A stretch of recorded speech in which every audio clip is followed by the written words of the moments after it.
യോഗ്യനെന്ന് മോക്ഷത്തിൽ കേൾക്കുന്ന ശബ്ദമത്. ദൈവകുഞ്ഞാണവൻ യോഗ്യനെന്ന് മോക്ഷത്തിൽ കേൾക്കുന്ന ശബ്ദമത്.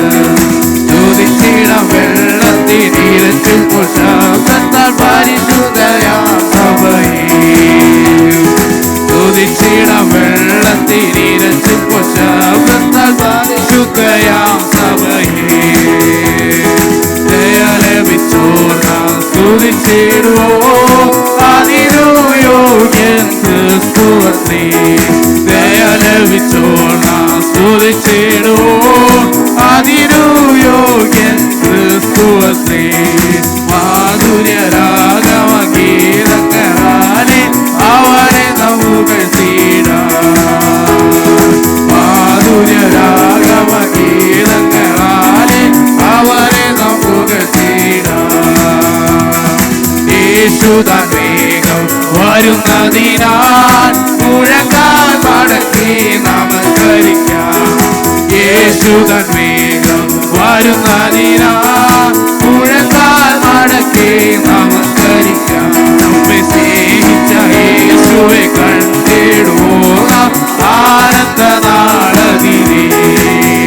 നമ്മെ സ്നേഹിച്ച യേശുവെ കണ്ടിടുവോളാം ആനന്ദ നാളതിനെ. ദയ ലഭിച്ചോളാം സ്തുതിച്ചിടുവോ, അതിനു യോഗ്യം ക്രിസ്തുവത്രേ. ദയ ലഭിച്ചോളാം സ്തുതിച്ചിടുവോ, അതിനു യോഗ്യം ക്രിസ്തുവത്രേ. മാധുര്യരാഗമഗീതങ്ങളാലെ അവനെ നാം പുകഴ്ത്തിടാം. മാധുര്യരാഗമഗീതങ്ങളാലെ അവനെ നാം പുകഴ്ത്തിടാം. മാധുര്യരാഗമഗീതങ്ങളാലെ അവനെ നാം പുകഴ്ത്തിടാം. മാധുര്യരാഗമഗീതങ്ങളാലെ അവനെ നാം പുകഴ്ത്തിടാം.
ഈ അനുഗ്രഹീതമായ വിശുദ്ധ സഭായോഗത്തിൻ്റെ പകൽവേളയ്ക്കായി ദൈവത്തെ സ്തുതിക്കുന്നു. കർത്താവിൻ്റെ സന്നിധിയിൽ കടന്നു വന്നിരിക്കുന്ന എല്ലാ അനുഗ്രഹീതരായ ദൈവമക്കൾ, വിശേഷാൽ വേദിയിൽ നമ്മുടെ ക്ഷണം സ്വീകരിച്ച് ഹല്ലേലൂയ സഭയുടെ സീനിയർ പാസ്റ്ററായിരിക്കുന്ന സഭയുടെ മുൻ കേരള സ്റ്റേറ്റിൻ്റെ പ്രസിഡൻ്റായിരുന്ന കർത്താവിൻ്റെ ദാസൻ, ഞങ്ങൾ വളരെ ബഹുമാനിക്കുകയും സ്നേഹിക്കുകയും ചെയ്യുന്ന കർത്തൃദാസൻ pastor PM Pappachan, pastor Joban Joseph, അല്ലെങ്കിൽ നമ്മുടെ മധ്യയിൽ കടന്നു വന്നിരിക്കുന്ന മറ്റ് എല്ലാ ദൈവമക്കൾ, ചില മാസങ്ങൾക്ക് ശേഷം നമ്മുടെ മധ്യയിലുണ്ട്. പ്രിയ കർത്താവിൻ്റെ ദാസൻ ആലലിയ ഒളിവർ മിറാണ്ട, ആലലിയ ക്രിസ്ത്യാൻറ്റി ചില മാസങ്ങൾക്ക് ശേഷം നമ്മുടെ മധ്യയിൽ കടന്നു വരുവാനിടയായി. അതുപോലെ പ്രൈസ് ലോർഡ് നമ്മുടെ മധ്യയിൽ പുതുതായി ആയിരിക്കുന്ന പ്രിയ ഹല്ലേലൂയ സ്പാർട്ടൻ ചില മാസങ്ങൾക്ക് ശേഷം നമ്മുടെ മധ്യയിലുണ്ട്. ഹല്ലേലൂയ, എല്ലാവരെയും ഓർത്ത് ഞാൻ ദൈവത്തെ സ്തുതിക്കുകയാണ്. പ്രൈസ് ലോർഡ്, ഉപവാസത്തിലായിരിക്കുന്ന എല്ലാവരെയും ഓർത്ത് ഞാൻ നന്ദിയോടെ ദൈവത്തെ വാഴ്ത്തുന്നു. ഹല്ലേലൂയ, ഉപവാസത്തിൻ്റെ 9ാമത്തെ പകൽക്കാലം നാം കടന്നു വന്നിരിക്കുന്നു. പ്രൈസ് ലോർഡ്, ഇത്രത്തോളം ദൈവം നമ്മെ സഹായിച്ച് കൊണ്ടുവന്നതിനാൽ നമുക്ക് വീണ്ടും ദൈവത്തെ സ്തുതിക്കാം. ഹല്ലേലൂയ, നമ്മെ എല്ലാവരെയും ദൈവം ഇത്രത്തോളം ബലപ്പെടുത്തുവാനിടയായി. ദൈവം തൻ്റെ കൃപ നമ്മുടെ മേൽ പകരുവാനിടയായി. ദൈവം തൻ്റെ വചനം ദൈവം ഈ ദിനങ്ങളിൽ നമുക്ക് തരുവാനിടയായി. അനേക വിടുതലുകൾ ഈ ദിവസങ്ങളിൽ നമ്മൾ അനുഭവിച്ച ദിവസങ്ങളായിരുന്നു. കടന്നു വന്ന് അത് അനുഭവിച്ച എല്ലാവർക്കായും ഞാൻ ദൈവത്തെ സ്തുതിക്കുന്നു. വീണ്ടും വണ്ണം ഇതിനകത്ത് കടന്നു വരാതെ പലരുമുണ്ട്. ഞാനത് മനസ്സിലാക്കുന്നു. സഭ ക്രമീകരിച്ചത് ചിലരൊക്കെ ശാരീരികമായ ചില ക്ലേശത്തിൻ്റെ മുഖത്തായിരുന്നു. അതിനാലാണ് ഞാൻ അവരെ ഉദ്ദേശിച്ചല്ല പറയുന്നത്.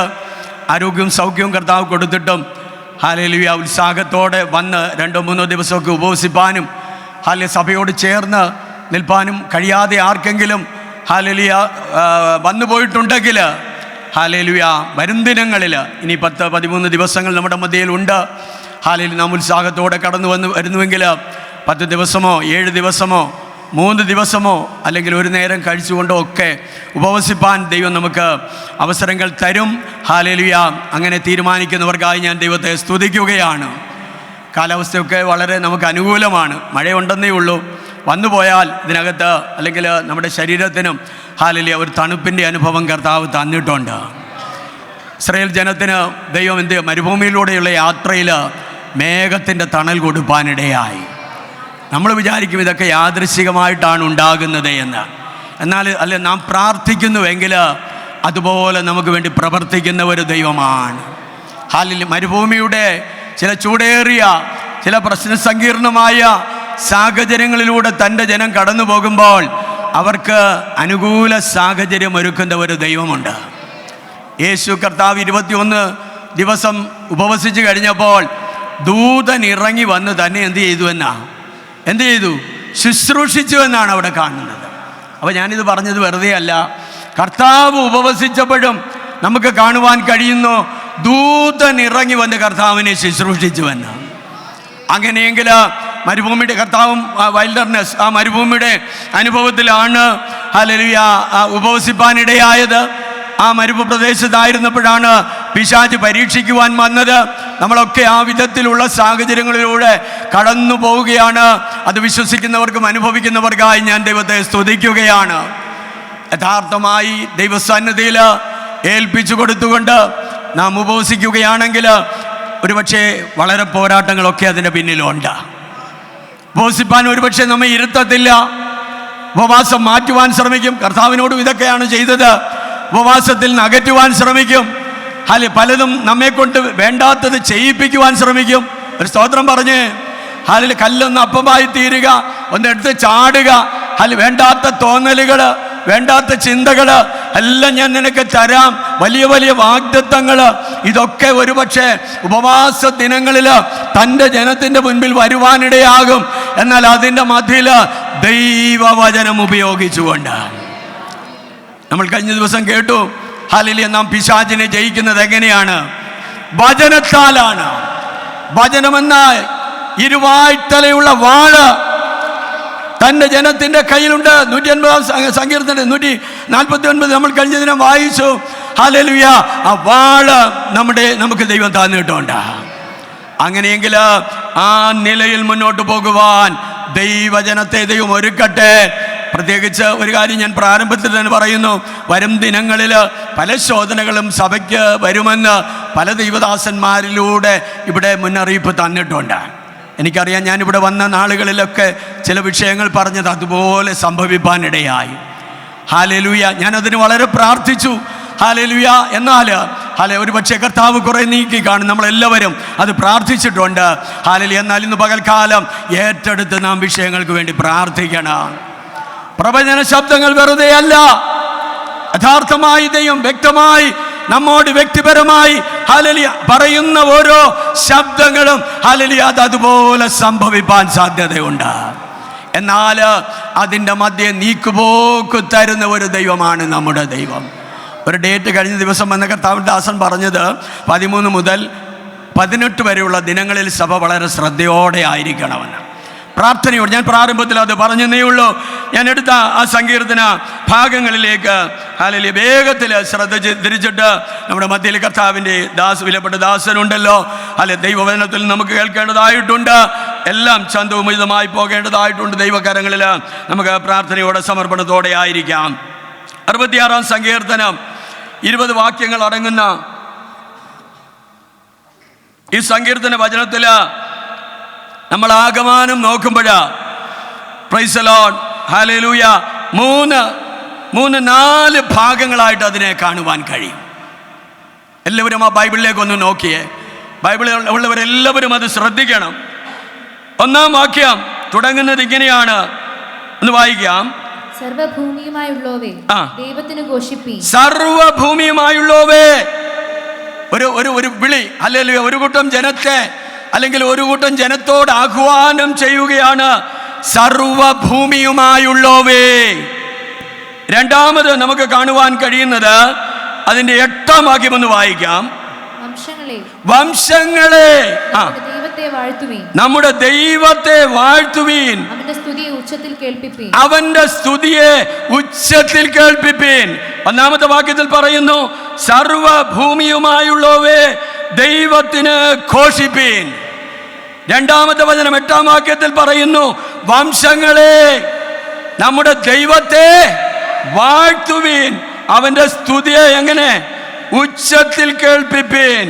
3-ാമത് നമുക്ക് കാണുവാൻ 10-ാം വാക്യത്തില്, ദൈവമേ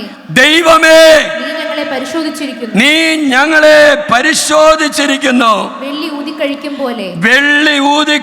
പോലെ നീ ഞങ്ങളെ ഊതിക്കഴിച്ചിരിക്കുന്നു. അത് ദൈവത്തെ വിളിച്ചുകൊണ്ട് പറയുകയാണ്, ദൈവമേ നീ ഞങ്ങളെ പരിശോധിച്ചിരിക്കുന്നു. 4-ാമത് നമുക്ക് കാണുവാൻ കഴിയുന്നത് 16-ാം വാക്യത്തില് എന്താണ്? സകല ഭക്തന്മാരുമായുള്ളവരെ വന്ന് കേൾപ്പീൻ, അവൻ എന്റെ പ്രാണനു വേണ്ടി ചെയ്തത് ഞാൻ വിവരിക്കാം. ഹല്ലേലൂയ. സങ്കീർത്തനക്കാരൻ 4 കൂട്ടത്തെ സംബോധന ചെയ്യുകയാണ്.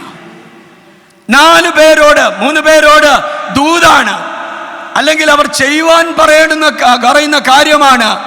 അവർക്കൊരു ആഹ്വാനം കൊടുക്കുകയാണ്, അവരെ ചിലത് ചെയ്യുവാൻ പ്രേരിപ്പിക്കുകയാണ്, അവരെ ചിലതിനു വേണ്ടി നിർദ്ദേശിക്കുകയാണ്.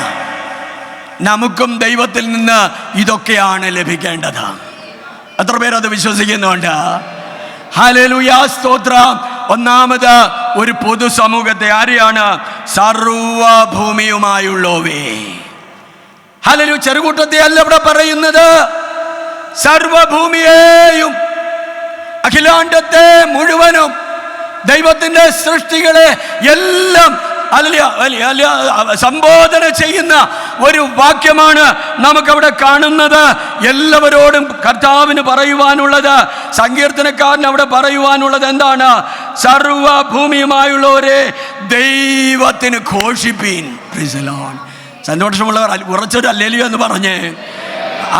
ഈ ഹല്ലേലൂയ വചനം ഏറ്റെടുത്ത് നമ്മൾ സ്തോത്രം പറയുമ്പോൾ നമ്മുടെ ഉള്ളിൽ ആത്മാവും കൂടെ സഹായിക്കും. വചനവും ആത്മാവും കൂടെ ആകുമ്പോൾ നമ്മൾ മിണ്ടാതെ ഇരുന്നാൽ, ഞാനിന്ന് ശ്രദ്ധിക്കുകയായിരുന്നു, വലിയ ശബ്ദമൊന്നും ഇല്ലായിരുന്നുവെങ്കിലും എല്ലാവരുടെ വായിലെ ശബ്ദം വെളിയിൽ കേൾക്കാമായിരുന്നു. ഈ വലിയ ശബ്ദമുണ്ടെങ്കിൽ ഞാൻ പലരും ശ്രദ്ധിക്കാറുണ്ട്, കയ്യടി മാത്രമാണ്. ഹല്ലേലൂയ. അന്യഭാഷ പലരും പറയുന്നില്ല. കഥാപിതാസന്മാർ ചിലരൊക്കെ അന്യഭാഷ പറയുന്നുണ്ട്. അതിനോടൊപ്പം അന്യഭാഷ അല്ലെങ്കിൽ സ്തുതി സ്തോത്രം തുറന്ന് സംസാരിക്കണം. ഹൃദയം നിറഞ്ഞ് കവിയുന്നത് വായു പ്രസ്താവിക്കണം. ഉള്ളത്തിലെ ചിന്തകള് അധരത്തിലൂടെ വെളിപ്പെടണം. അതാണ് ദൈവത്തിന് സ്തോത്രയാഗം. അവിടെയാണ് ദൈവം പ്രസാദിക്കുന്നത്. നമ്മൾ ഈ കൈയടിക്കുന്ന, ഇന്നലെ ചിലരൊക്കെ എന്നോട് പരാതി പറഞ്ഞു, ആ കർത്താവിൻ്റെ ദാസൻ പറഞ്ഞത് ഞങ്ങൾ കേട്ടില്ല, കാരണം പറയാൻ തുടങ്ങിയപ്പോഴേ കയ്യടി തുടങ്ങിയെന്ന്. എന്തിനാ? നിങ്ങളോടുള്ള ദൂത. ആ വചനം കേൾക്കണ്ടായോ? പലപ്പോഴും ഞാനത് ശ്രദ്ധിക്കാറുണ്ട്. ദൂത് പറയുമ്പോൾ നമ്മൾ സ്തോത്രം പറയണം പയ്യെ, കൈയടിച്ച് അങ്ങിരിക്കുകയാ. അതുകൊണ്ട് അടുത്തിരിക്കുന്നവർക്ക് പോലും അത് ശ്രദ്ധിപ്പാൻ കഴിയാത്ത സാഹചര്യമുണ്ട്. കൈയടിക്കുന്നത് ആത്മാവിൻ്റെ ഒരു നിറവിൻ്റെ ലക്ഷണമാ. അത് കേരളക്കാർക്കേ കൂടുതലുള്ളൂ. മറ്റെല്ലാവരും ഹല്ലേലൂയ സ്തുതി സ്തോത്രമാണ് പറയുന്നത്. കരമടിക്കുന്നത് നല്ലത് തന്നെയാണ്, ഞാനതിനെതിരല്ല. അത് ആത്മസന്തോഷം വരുമ്പോൾ സന്തോഷിച്ച് ആരാധിക്കുമ്പോൾ കൈയടിക്കണം. ദൈവദാസന്മാർ ഇവിടെ കടന്നു വന്ന് വ്യക്തമായ ദൂത് സഭയ്ക്ക് പറയുമ്പോൾ ഹല്ലേലൂയ നമ്മൾ ഉടനെ കൈയടി തുടങ്ങാം. അടുത്തിരിക്കുന്നവർക്കും കേൾക്കാനൊക്കത്തില്ല. അവരും ദൈവമക്കളെ നിങ്ങളോടുള്ള ദൂതാ അത്. പൊതുവായിട്ട് പറയുന്നുവെങ്കിലും എന്നോടുള്ള ദൂതാണെന്ന് ഒന്ന് ചെവി ചായ്ച്ച് കേൾക്കണം. അതുകൊണ്ടാണ് കർത്താവിൻ്റെ വചനം പറയുന്നത്, ചെവിയുള്ളവൻ കേൾക്കുവാനാണ് പറയുന്നത്. അതുകൊണ്ട് ആരും ഇനി കൈയടിക്കരുതെന്നല്ല. അല്ല, കൈയടിക്കേണ്ട സമയത്ത് കൈയടിച്ചോ, എന്താണേലും അത് നമുക്ക് മുന്നോട്ട് പോയെങ്കിലേ പറ്റൂ. ചിലർ സ്തോത്രം പറഞ്ഞില്ലെങ്കിലും കൈയടിച്ചില്ലെങ്കിലും കർത്താവ് നമ്മെ ഇതുവരെ കൊണ്ടുവന്നു. ഇത്രത്തോളം നടത്തിയത് ദൈവമാണ്. ആ ദൈവത്തിൻ്റെ വാഗ്ദത്തം ഓരോരുത്തർക്കും വേണ്ടി ഉണ്ട്. അവനാണ് നമ്മെ കരം പിടിച്ച് നടത്തിയതെങ്കിൽ ഒരു കയ്യടിയുടെയോ സ്തോത്രത്തിൻ്റെയോ ഹല്ലേലൂയ ചില കരഘോഷങ്ങളുടെയോ ആത്മസാന്നിധ്യം ആ ഒരു വിധത്തിൽ മാത്രമല്ല, ഹല്ലേലൂയ ദൈവം നമ്മെ എല്ലാവരെയും സഹായിക്കുവാനിടയാകും.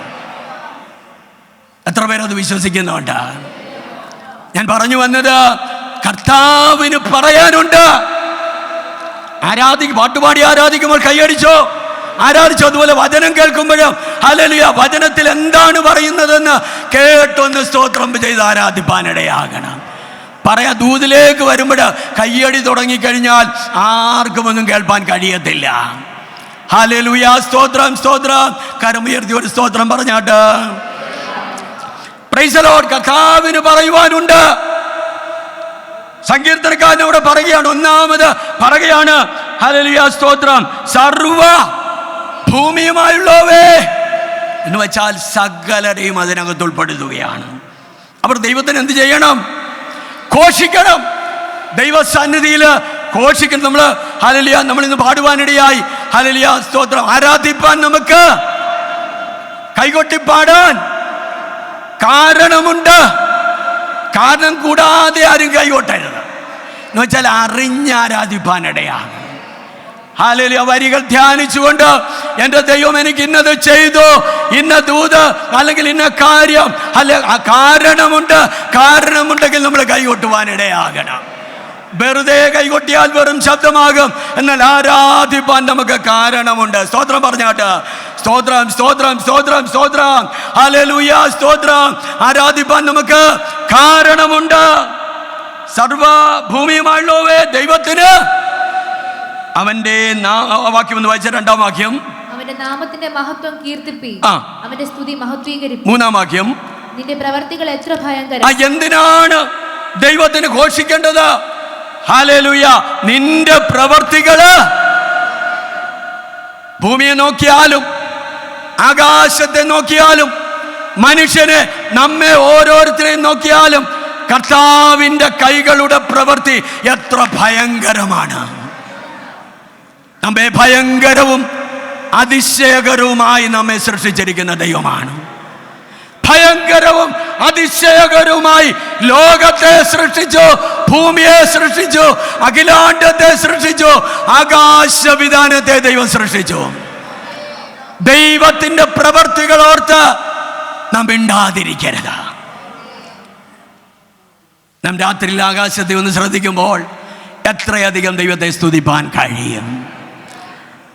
അനേക കാറുകൾ കൂട്ടിയിടിച്ച് അപകടങ്ങൾ ഉണ്ടാകുമ്പോൾ നക്ഷത്രങ്ങളൊന്നും കൂട്ടിയിടിക്കുന്നില്ല. ഒരു സ്തോത്രം പറയാമോ? കർത്താവ് കൽപ്പിച്ച് അങ്ങനെ സ്ഥാപിതമായ സ്ഥാനത്ത് അവ നിന്നുകൊണ്ട് ഇന്നും മുന്നോട്ട് പോവുകയാണ്.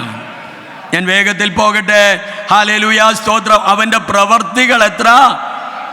നിന്റെ ശക്തിയുടെ വലിപ്പത്താൽ ശത്രുക്കൾ നിനക്ക് ഇസ്രായേൽ ജനത്തെ നടത്തിയപ്പോഴും ദൈവജനത്തിനെതിരായി നിന്നവരുടെ മധ്യയിലും ഹാലലൂയ, ദൈവം ചെയ്ത അത്ഭുത പ്രവൃത്തികൾ വലുതായിരുന്നു.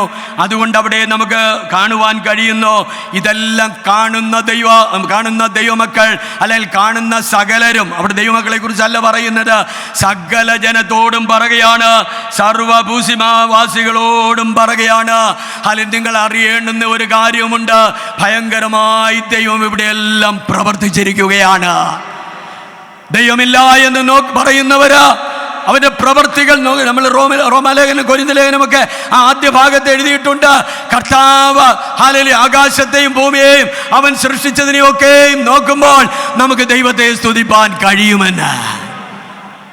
ദൈവത്തിന്റെ സൃഷ്ടികൾ ഓർത്ത് സകലരും ദൈവത്തെ മഹത്വപ്പെടുത്തണം, ദൈവത്തിന് ഘോഷിപ്പിൻ. രണ്ടാമത് പറയുന്നത്, 8-ാം വാക്യത്തിൽ എന്താണ് പറയുന്നത്? 8-ന്റെ 1-2 വാക്യങ്ങൾ ഒന്ന് വായിച്ചേ. അല്ല, 8-9 വാക്യങ്ങള്.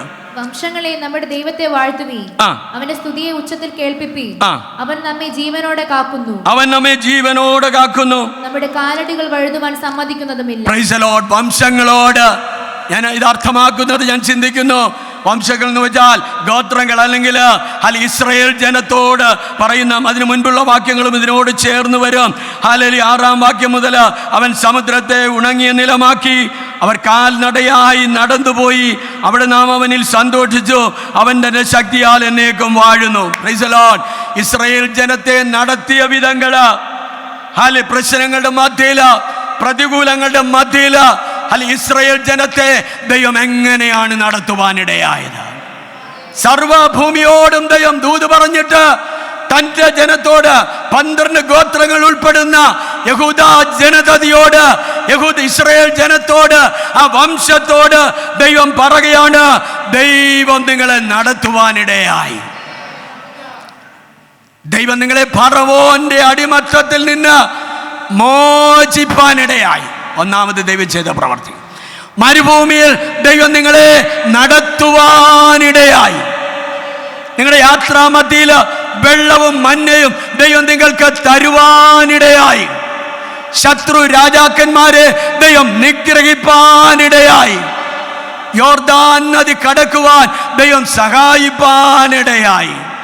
ഹാലിൽ അനാക്യമല്ലന്മാരുടെ ദേശം അവർക്ക് കീഴ്പ്പെടുത്തി കൊടുത്ത് അതവർക്ക് സ്വന്തം ദേശമായി ദൈവം കൊടുക്കുവാനിടയായി. ഇസ്രായേൽ ജനത്തോട് പറയുകയാണ്, നിങ്ങൾ എന്ത് ചെയ്യണം?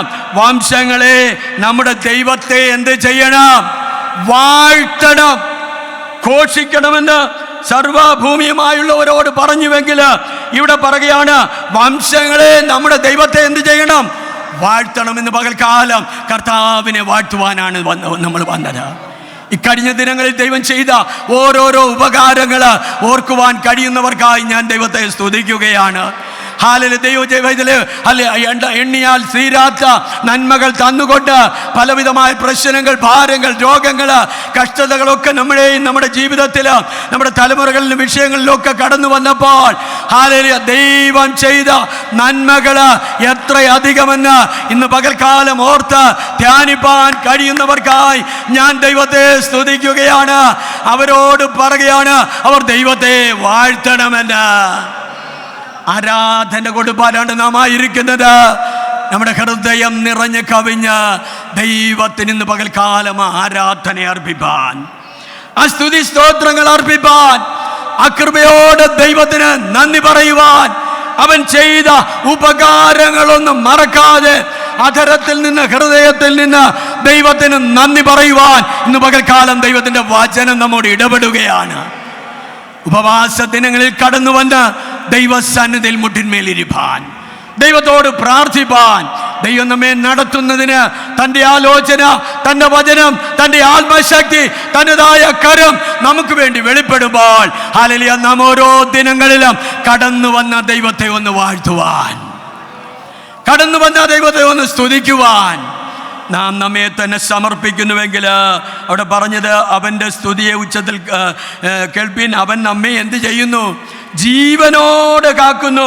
അവൻ നമ്മുടെ കാലടികൾ വഴുതുവാൻ അവൻ ചെയ്യുന്നില്ല, സമ്മതിക്കുക. സ്തോത്രം പറയാമോ അതിന്? നമ്മെ ജീവനോടെ കാത്തതിനാൽ ദൈവത്തെ സ്തുതിക്കാം, നമ്മെ ജീവനോടെ കാത്തതിനാൽ ദൈവത്തെ സ്തുതിക്കാം. മരണപാശങ്ങൾ നമുക്കെതിരായി ചുറ്റപ്പെട്ട അനുഭവങ്ങൾ, പല വിധത്തിൽ ശത്രു ഒരുക്കുന്ന വേളകളിൽ ഹല്ലേലൂയ ജീവന്റെ ഉടമസ്ഥനായ ദൈവം ഹല്ലേലൂയ നമ്മെ തന്റെ ജീവഭാണ്ഡത്തിൽ കെട്ടി നമ്മെ വഴി നടത്തുന്ന ദൈവ സ്നേഹത്തെ ഓർത്തുകൊണ്ട് നന്ദിയുള്ളവരായി നമുക്ക് ദൈവത്തെ വാഴ്ത്താം.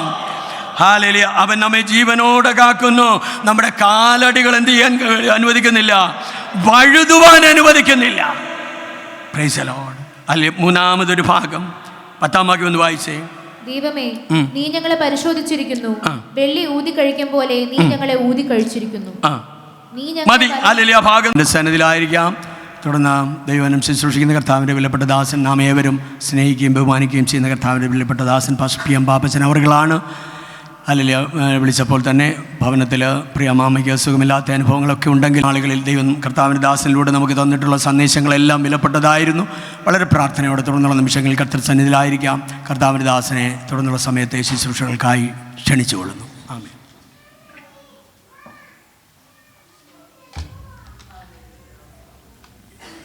ഈ അനുഗ്രഹീതമായ പകൽക്കാലത്തിനായി കർത്താവിനെ സ്തുതിക്കുന്നു, മഹത്വപ്പെടുത്തുന്നു. ഇവിടെ കർത്താവിൻ്റെ മഹത്വമുള്ള ശുശ്രൂഷയിലായിരിക്കുന്ന ഞാൻ ക്രിസ്തുവിൽ സ്നേഹിക്കുന്ന ബഹുമാനിക്കുന്ന കർത്തൃദാസന്മാർ പാസ്റ്റർ ടി എം കോശി, പാസ്റ്റർ ജോബിൻ, ക്രിസ്തുവിൽ ഞാൻ വന്ദനം ചൊല്ലുന്നു. അതുപോലെ തന്നെ എൻ്റെ മുൻപിലായിരിക്കുന്ന കുഞ്ഞുങ്ങൾ, യൗവനക്കാർ, സഹോദരി സഹോദരന്മാർ, മാതാപിതാക്കൾ, എല്ലാവർക്കും ഞാൻ ക്രിസ്തുവിൽ വന്ദനം ചൊല്ലുന്നു.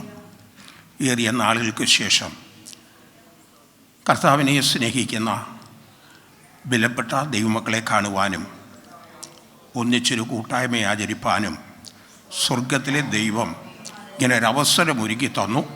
ആ അവസരം ഒരുക്കി തന്ന കർത്തൃദാസന്മാരോട് എൻ്റെ പ്രത്യേക നന്ദി ഈ സമയത്ത് ഓർപ്പിക്കുന്നു. ഞാൻ ശുശ്രൂഷിക്കാൻ പോകുന്നിടത്തെല്ലാം ഞാൻ പറയാറുള്ളൊരു കാര്യമുണ്ട്. നിങ്ങളുടെ ഇടയിലുള്ള ദരിദ്രരെ നിങ്ങൾ ഓർത്തുകൊള്ളണം. അതിനു മുൻപേ ഏതൊരു കർത്തൃദാസനും ശുശ്രൂഷിക്കാൻ പുൽപ്പറ്റിൽ വന്ന് നിൽക്കുമ്പോൾ ഒരു വ്യക്തിയോട് മാത്രമല്ല സംസാരിക്കുന്നത്.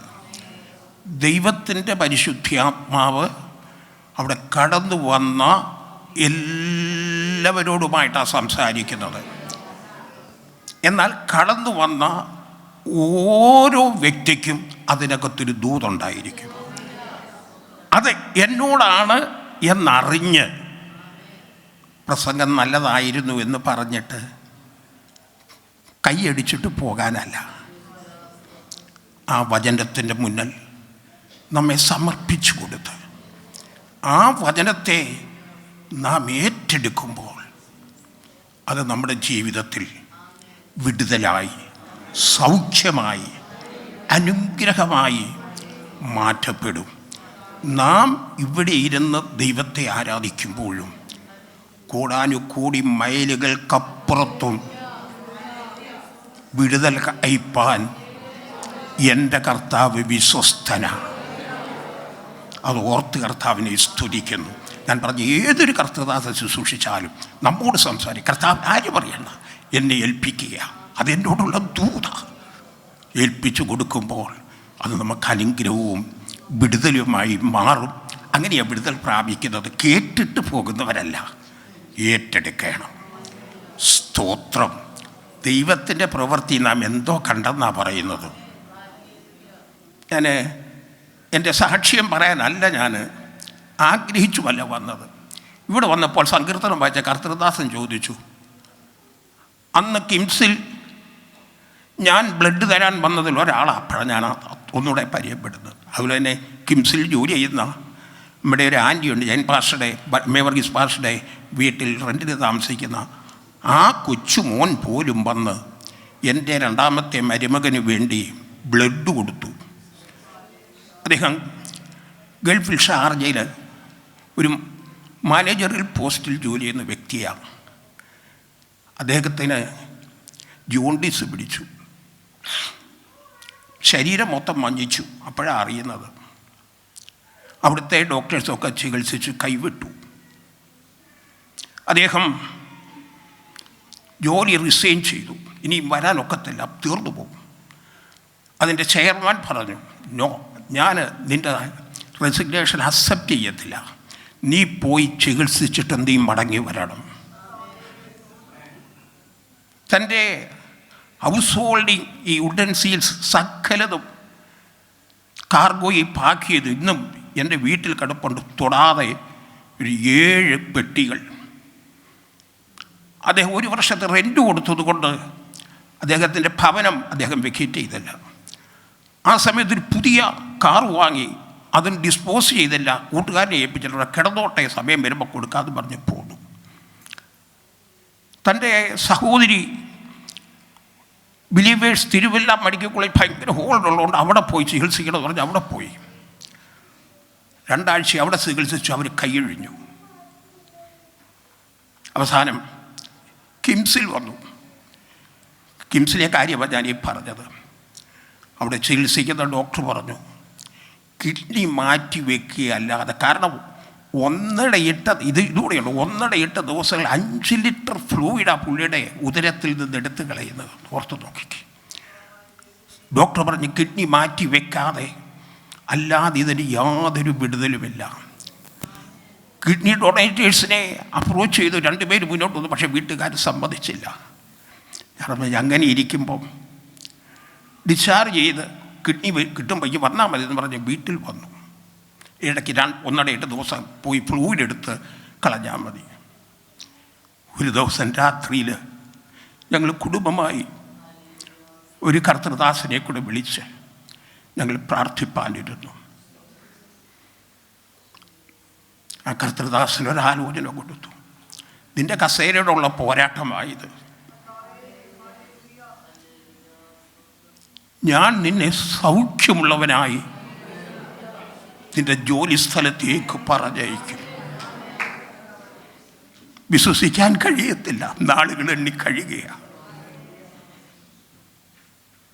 നീ മാത്രമല്ല പോകുന്നത്, നീ കുടുംബമായി തിരിച്ചു പോകും. ഒരു മോളെയുള്ളൂ. മോളെ കൊണ്ട് ഇവിടെ +1 ഇവിടെ അടുത്ത് ഇൻഫൻറ്റ് ജീസസിൽ, അതൊക്കെ കർത്താവിൻ്റെ ആ ഒരു പ്രത്യേക ഒരു സീറ്റ് അവൾക്ക് വേണ്ടി വെച്ചിരുന്നു. അതവൾക്ക് കിട്ടി. 11 അവൾ അവിടെ പഠിക്കുന്നത്. പക്ഷേ പറഞ്ഞ സമയത്ത് ഈ ഒത്തിരി ദൂത് പറഞ്ഞു. മഴവെള്ളം ഇറങ്ങിപ്പോകുന്നത് പോലെ പ്രിയപ്പെട്ടവനെ കർത്താവ് സൗഖ്യമാക്കി. ഡോക്ടറെ കൊണ്ട് കാണിച്ചു. പറഞ്ഞു, ഒരു പ്രോബ്ലമല്ല, നീ തിരിച്ച് ജോലിക്ക് പോകും. അവിടെ പോയി ഇന്ന് കർത്താവിൻ്റെ കൃപയാൽ ജോലി ചെയ്യുന്നു. ഇതുമൂലം അദ്ദേഹം ഇച്ചിരി ഉഴപ്പനായിരുന്നു. എൻ്റെ മരുമനാണ്, ഞാൻ പുകഴ്ത്തിയൊന്നും ഇച്ചിരി ഉഴപ്പനായിരുന്നു ആത്മീകമായി. അതിലൊന്നുകൂടെ കർത്താവിനെ അറിയുവാനും കർത്താവിനെ സ്നേഹിപ്പാനും അതുമൂലം കർത്താവ് ഇടയാക്കി. നമ്മുടെ കർത്താവ് ഇന്നും നമ്മെ സൗഖ്യമാക്കുന്ന കർത്താവ്. ഞാൻ ആദ്യം പറഞ്ഞത്, നമ്മുടെ ഇടയിലുള്ള ദരിദ്രരെ നാം മറക്കരുത്. പാളയം ദൈവസഭയാ PMG ചർച്ചിൻ്റെ എല്ലാ ആവശ്യങ്ങളും നിവർത്തിക്കുവാൻ വേണ്ടവണ്ണം പ്രാപ്തിക്കും ഇതേ കൊടുക്കുന്ന ദൈവസഭ. എനിക്ക് നല്ല വെള്ളം അതറിയാം. എന്നാലും നമ്മുടെ ഒരേ പായിലിരുന്ന് ആരാധിക്കുന്ന ഇന്ന വ്യക്തി ആരെന്ന് നാം അറിയണം. അവരുടെ മാന്യത കൊണ്ട് പലതും വിട്ടു ചോദിച്ചില്ലെങ്കിലും നാം അറിഞ്ഞ് അതിന് യോഗ്യരായവരാരെങ്കിലും ഉണ്ടെങ്കിൽ അങ്ങനെ കൊടുക്കുന്ന ഒത്തിരി സഹോദരന്മാരിവിടെയുണ്ട്. ദൈവമക്കളെ കൊടുക്കുന്നതുകൊണ്ട് കുറയത്തില്ല, വർദ്ധിച്ചു വരത്തേയുള്ളൂ. 5 പൈസ ധർമ്മക്കാർക്ക് കൊടുക്കാതെ, ഞാൻ പറഞ്ഞ ഭാഷ മനസ്സിലായോ? കാരണം ഒരു വലിയ വീട്, ഒരു ഗേറ്റ് ഉണ്ടെങ്കിൽ ഗേറ്റ് പോലും കൂട്ടിയിട്ടെങ്കിൽ ഒരു ധർമ്മക്കാരൻ വീട്ടിൽ ചെല്ലുമ്പോൾ ഇല്ല. 2 മക്കൾ, ഒന്ന് അമേരിക്കയിലും ഒന്ന് ഓസ്ട്രേലിയയിലും, വയസ്സായി. ഞാൻ പറഞ്ഞില്ല, 5 പൈസ ധർമ്മം കൊടുക്കാത്ത മനുഷ്യർ. അപ്പായി ഒരിക്കൽ മരിക്കും, അമ്മ ഒരിക്കൽ മരിച്ചു. അവരുടെ സംസ്കാരത്തിന് മക്കളും അത് അവർ തിരിച്ചുപോയി. ആർക്കും വേണ്ടാതെ 5 പൈസ ധർമ്മം കൊടുക്കാത്ത കോടാനുകോടി ആളുകൾ ഇല്ലാത്തവരായി അവിടെ ഇവിടങ്ങളിൽ അക്കൗണ്ടിൽ കിടപ്പെടുന്ന ഇടയ്ക്കൊക്കെ പേപ്പറിനകത്ത് വരും, നമ്മൾ വായിക്കാറുണ്ടല്ലോ. കോടികൾ ഉടമസ്ഥരില്ലാതെ കിടക്കുക. കാരണം ഉള്ളപ്പം 5 പൈസ ആർക്ക് കൊടുത്തില്ല? ധർമ്മം പോലും കൊടുത്ത വേലയ്ക്ക് പോട്ടെ, ധർമ്മം പോലും കൊടുക്കാത്തവർ. ഞാൻ പറഞ്ഞത് ഇവിടുത്തെ ദൈവസഭ ഇതെല്ലാം ചെയ്യുന്നവരാണ്. എനിക്ക് വ്യക്തിപരമായി പലരെ അറിയാം. എങ്കിലും നമ്മുടെ അടുത്തിരിക്കുന്നവരുടെ അവസ്ഥ അറിഞ്ഞ് അതിന് യോഗ്യരെങ്കിൽ നാം കൈ അവരുടെ നേരെ തിരിച്ചു കളയരുത്. ഇത് പറയുമ്പോൾ ഒരു കാര്യം ഞാൻ ഓർക്കുന്നത്, ഇപ്പം പ്രായമായി അവിവാഹിതയാണ്, അവരേകയായി വിശ്വാസത്തിൽ വന്നതാണ്. ഒരു വെള്ളിയാഴ്ച പ്രാർത്ഥന ഞാനും അവിടെ ഇപ്പം ഈ അടുത്ത സമയത്ത് അവിടെ കൂടുമ്പം അവിടുത്തെ ഒരു പാസ്റ്ററിനെ ചൊറിഞ്ഞപ്പോൾ നമ്മുടെ സുബൈദാസ് നനഞ്ഞൊലിച്ച് കുടയും പിടിച്ച് അവിടെ ഇരിക്കുക, എല്ലാവരും പ്രാർത്ഥിക്കണോ. എനിക്ക് വലിയ വിഷമം തോന്നി. അവസാനം എന്തായാലും പാപ്പച്ചൻ പാസ്റ്റർ പ്രാർത്ഥിച്ച് ആശീർവാദം പറയും. വെള്ളിയാഴ്ച പ്രാർത്ഥനയാണ്. ഞാൻ പറഞ്ഞ് പ്രാർത്ഥിക്കുന്നതിന് മുമ്പ് എനിക്കൊരു കാര്യം പറയാനുണ്ട്. നമ്മുടെ സിസ്റ്റർ കഷ്ടത്തിൽ കൊണ്ട് കടന്നു പോകുന്നു. അവർ മഴ പെയ്യുമ്പോൾ വെള്ളമൊന്നും വെളിയിലല്ല, അകത്താ വീഴുന്നത്. പ്രാർത്ഥിക്കണം. അതുകൊണ്ട് നമ്മുടെ ജീവിതം അവസാനിപ്പിക്കരുത്. നമ്മളത് പ്രവൃത്തിയിൽ കൊണ്ടുവരണം. അവർക്കൊരു മാന്യമായ ഒരു വീട് വാടകയ്ക്കെടുത്ത് അതിന് ഡൊണേറ്റേഴ്സിനെ കണ്ടെത്തണം, സ്പോൺസറെ കണ്ടെത്തണം, അവരെ അവിടെ താമസിപ്പിക്കണം, മന്ത്ലി റെൻറ്റ് നാം കൊടുക്കണം. ഞാൻ പറഞ്ഞു ഞാൻ ചെയ്യാമായിരുന്നു. പക്ഷേ ഞാൻ ചുമതലയിലിരുന്നപ്പം നമ്മുടെ ഇടുക്കി ജില്ലയിൽ ഒരു സഭ മുന്നോട്ട് വന്നു. 2000 രൂപ കേന്ദ്രത്തിൽ നിന്ന് കൊടുക്കുന്നുണ്ട്. എല്ലാം കൊടുക്കാനൊക്കത്തില്ലല്ലോ. അന്ന് തൊട്ട് 2000 രൂപ എൻ്റെ പെൻഷൻ പണത്തിൽ ഞാൻ ഇന്നലെ അയച്ചു. ഇന്നലെ പെൻഷൻ്റെ കുറച്ച് പൈസ എടുത്തു. ആദ്യം ചെയ്തത് അവർക്ക് അയച്ചു കൊടുക്കുക. ഞാൻ അങ്ങനെ കൊടുക്കുന്നു, അല്ലെങ്കിൽ ഞാൻ ചെയ്തോളാമായിരുന്നു. ഞാൻ പറഞ്ഞത് ഞാൻ ഇത്രയും പറഞ്ഞു. നമ്മൾ സ്പോൺസർ ചെയ്ത് അതുകൊണ്ട് എന്താ സംഭവിച്ചത്? ആ സഹോദരിക്ക് റെൻറ്റിന് വീടെടുത്ത് ഇന്ന് സഭയാ അതിൻ്റെ റെൻറ്റ് മീറ്റ് ചെയ്യുന്നത്. ഞാൻ പറഞ്ഞത്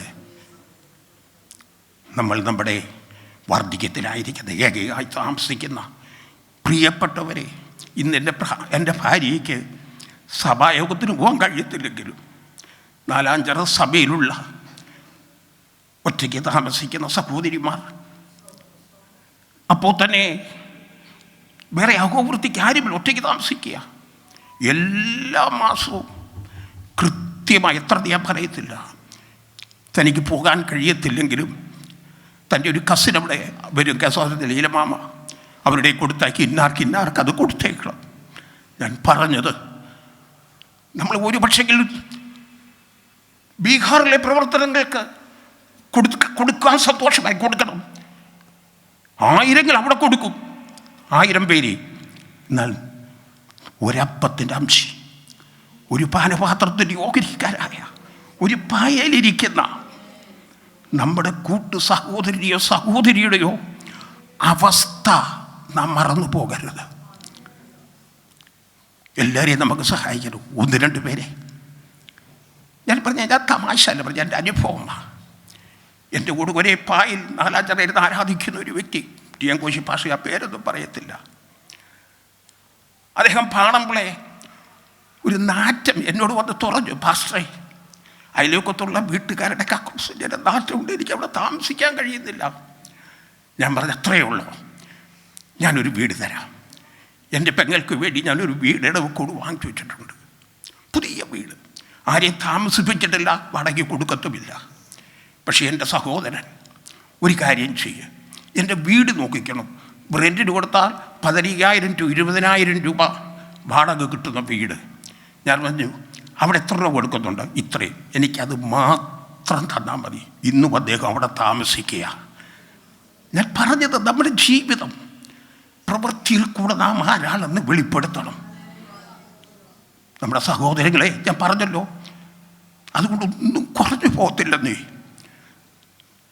നമ്മുടെ ഇടയിലുള്ള ദരിദ്രരെ ദൈവവചനമാണ് ഞാൻ പറയുന്നത്, മറന്നു കളയരുത്. അപ്പോൾ തന്നെ ഞാൻ പറഞ്ഞല്ലോ, ധാരാളമായി ഇത് വിലയ്ക്ക് വേണ്ടി കൊടുക്കുന്നവരാ.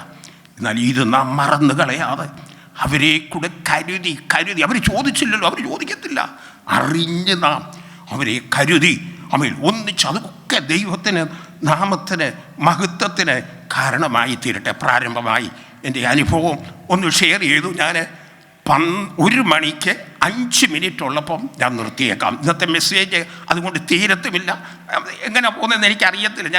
പക്ഷേ ടൈം ഞാൻ കീപ്പ് ചെയ്ത് എനിക്ക് വളരെ നിർബന്ധമുള്ള കാര്യമാണ്. സ്തോത്രം. നമ്മുടെ അല്പനേരത്തെ വചനധ്യാനത്തിനായിട്ട് 34-ാം സങ്കീർത്തനം 7-ാമത്തെ വാക്യം, യഹോവയുടെ ദൂതൻ തൻ്റെ ഭക്തന്മാരുടെ ചുറ്റും പാളയമിറങ്ങി അവരെ വിടുവിക്കും. നമ്മുടെ ദൈവമാര്? നമ്മെ വിടുവിക്കുന്ന ദൈവമാ. സ്തോത്രം. നമ്മുടെ ദൈവമാര്? നമ്മെ വിടുവിക്കുന്നവൻ. യഹോവയുടെ ദൂതൻ തൻ്റെ ഭക്തന്മാരുടെ ചുറ്റും പാളയമിറങ്ങി അവരെ വിടുവിക്കുന്ന ദൈവമാ. ഉപവാസ പ്രാർത്ഥനയാണല്ലോ. ഒന്ന് തിരിഞ്ഞു നോക്കിക്കേ. നമ്മുടെ കഴിഞ്ഞ കാല ജീവിതം ആർക്കും വിടുവിപ്പാൻ സഹായിപ്പാൻ കഴിയാത്ത സ്ഥാനത്ത് ചുറ്റും ദൂതന്മാരെ പാളയമിറക്കി നമ്മെ വിടുവിച്ച വിധങ്ങൾ എത്രയാ ഒന്ന് ഓർക്കാൻ കഴിയുമോ? ദൈവത്തിന്റെ വചനം പറയുന്നു, നിന്നെ വെട്ടിയെടുത്ത പാറയെങ്കിലേക്കും നിന്നെ കുഴിച്ചെടുത്ത കനിഗർഭത്തിലേക്കും ഇടയ്ക്കിടയ്ക്ക് ഒന്ന് തിരിഞ്ഞു നോക്കി ഹൃദയത്തിൽ അന്തർഭാഗത്തു നിന്ന് സ്തുതിയുടെയും സ്തോത്രത്തിന്റെയും നാദം ഉയർന്നു വരണം. തിരിഞ്ഞു നോക്കണം. നാം ആരായിരുന്നു? ഏതവസ്ഥയായിരുന്നു? എന്റെ കർത്താവിനെ വിടുവിച്ചല്ലോ, അവനെന്നെ നടത്തുന്നല്ലോ.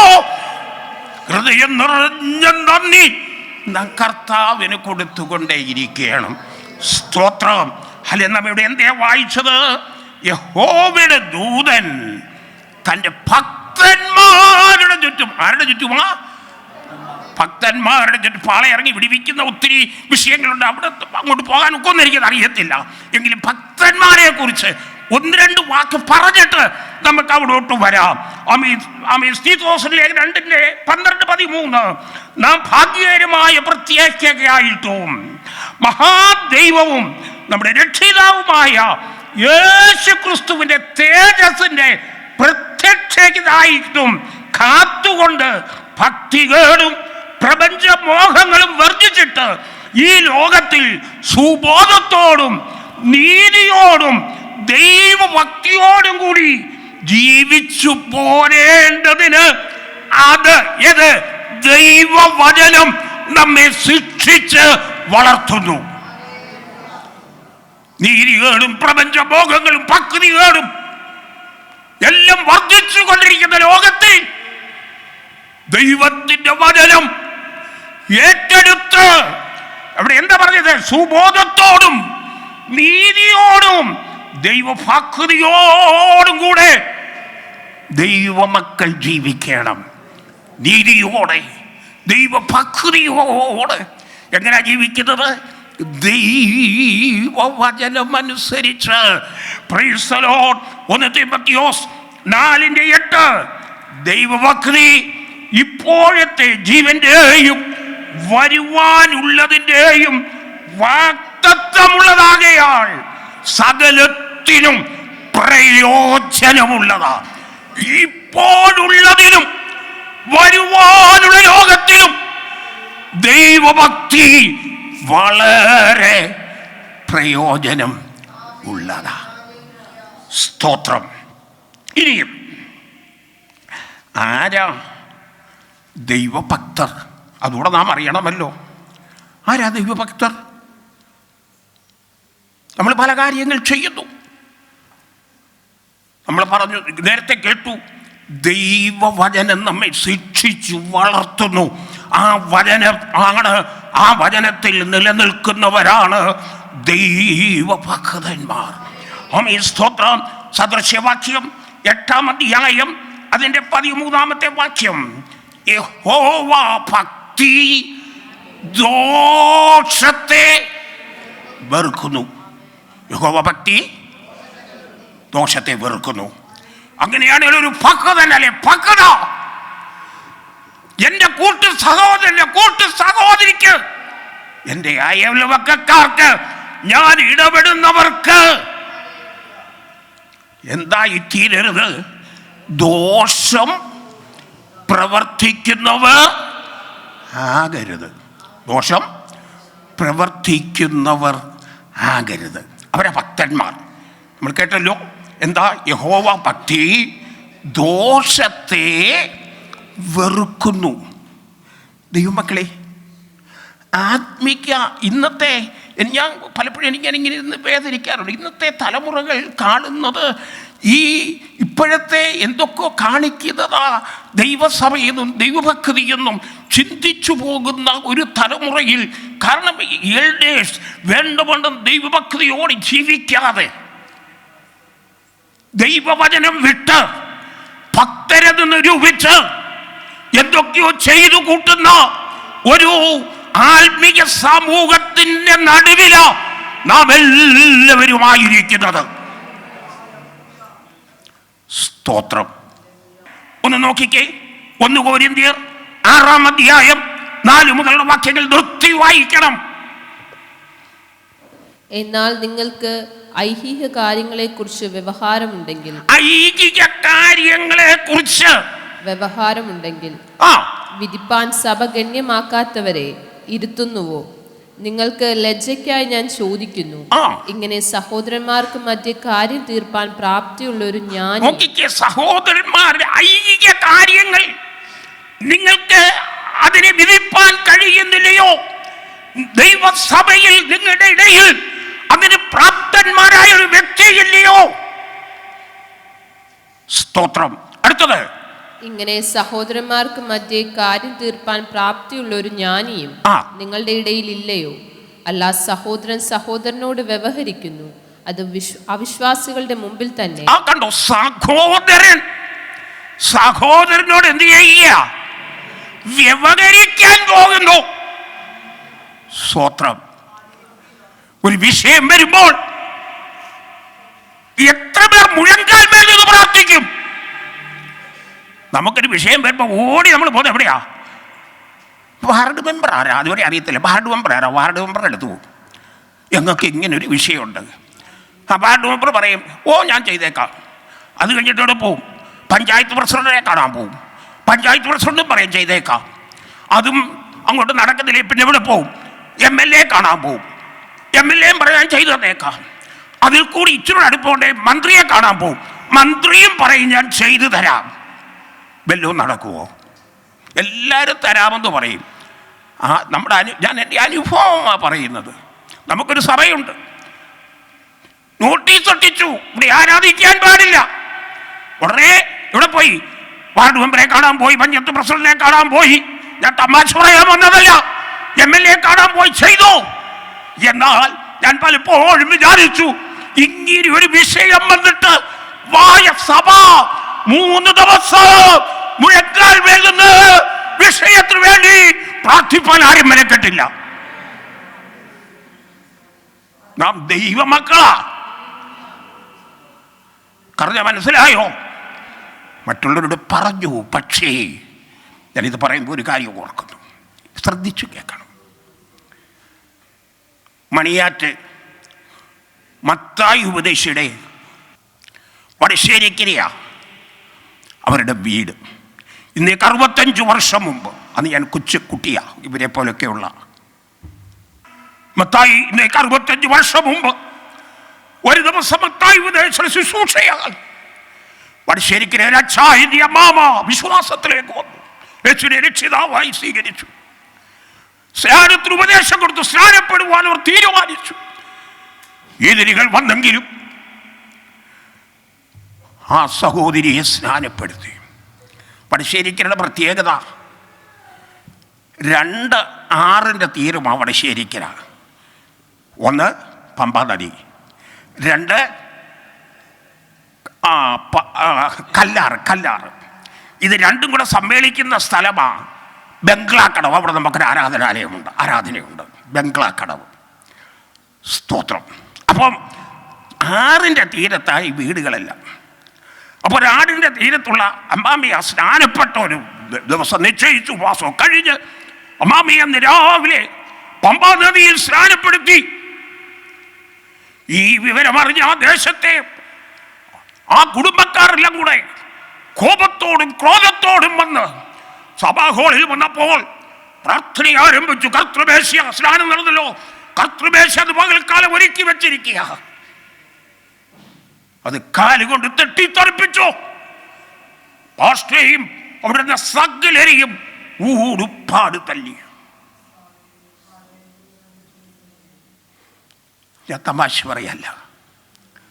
അന്ന് ഈ വിവരം അറിഞ്ഞ് SI പത്തനംതിട്ടയിൽ അവിടെ ചെന്നു. ആ അവസ്ഥകളെല്ലാം അദ്ദേഹം നേരിൽ കണ്ടു. അദ്ദേഹം പറഞ്ഞു, പാസ്റ്റർ, ഞാൻ വേണ്ട നടപടി സ്വീകരിക്കാം. ഒരു പെറ്റീഷൻ എഴുതി ഞങ്ങളുടെ ഈ തന്നാൽ മതി. മത്തായി വിദേശം പറഞ്ഞു, ഞങ്ങൾക്ക് ഒരു പെറ്റീഷനുമില്ല. ഞങ്ങളുടെ പെറ്റീഷൻ കൊടുക്കേണ്ട ഇടമുണ്ട്. ഞങ്ങളുടെ പെറ്റീഷൻ അവിടെ കൊടുത്തു. കേൾക്കണമോ? അടുത്ത ആഴ്ച ഞായറാഴ്ചയ്ക്ക് മുമ്പേ അതിൻ്റെ ഇടയ്ക്ക് ആ ഭവനത്തിലെ മൂത്ത മകൻ പട്ടാളത്തിൽ വന്നു.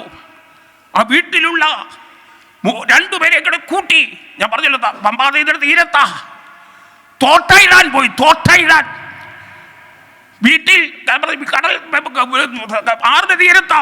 വീട്ടിൽ സ്വിച്ച് പ്ലഗ് കൊടുത്തിട്ട് അവര് പറയുമ്പം സ്വിച്ച് ഓൺ ചെയ്താൽ മതി എന്ന് പറഞ്ഞിട്ട് അവര് 3 പേരുമായി തോട്ടയുമായി ആറ്റിലേക്ക് പോയി. അബദ്ധവശാൽ അവിടെ ഉണ്ടായിരുന്ന ഒരു കുട്ടി അറിയാതെ വന്ന് ഈ സ്വിച്ച് ഓൺ ചെയ്തു. ആ തോട്ട പൊട്ടി.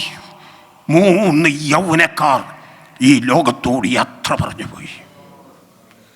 അതിന്റെ മൗസ്ര തയ്യാറാക്കാൻ ആഴ്ചത്തേക്ക് മുമ്പേ അവിടെ വന്ന മത്തായി സംസാരിച്ച SI അദ്ദേഹം ആ മൗസ്ര തയ്യാറാക്കുമ്പോൾ ഇങ്ങനെ പറഞ്ഞു. അദ്ദേഹം പറഞ്ഞ വാക്കാ ഞാൻ പറഞ്ഞത്.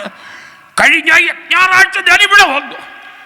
അവരെ ആടുപാട് തല്ലി, അവരെ ഓളെല്ലാം നശിപ്പിച്ചു. ഞാൻ പറഞ്ഞു, നിങ്ങൾക്ക് എന്തെങ്കിലും കംപ്ലൈന്റ് എഴുതിത്താൽ ഞാൻ ന്യായമായ ഈ കാര്യങ്ങൾ ചെയ്തു കൊള്ളാം. അപ്പോൾ ആ ഉപദേശി പറഞ്ഞു, ഞങ്ങൾക്കൊരു കംപ്ലൈന്റും അവരെ കുറിച്ചില്ല. ഞങ്ങളുടെ പെറ്റീഷനെല്ലാം ഞങ്ങൾ ഉയരത്തിൽ കൊടുത്തു കഴിഞ്ഞു. ഇത്ര വേഗം പ്രവർത്തിക്കുമെന്ന് ഞാൻ അറിഞ്ഞില്ല.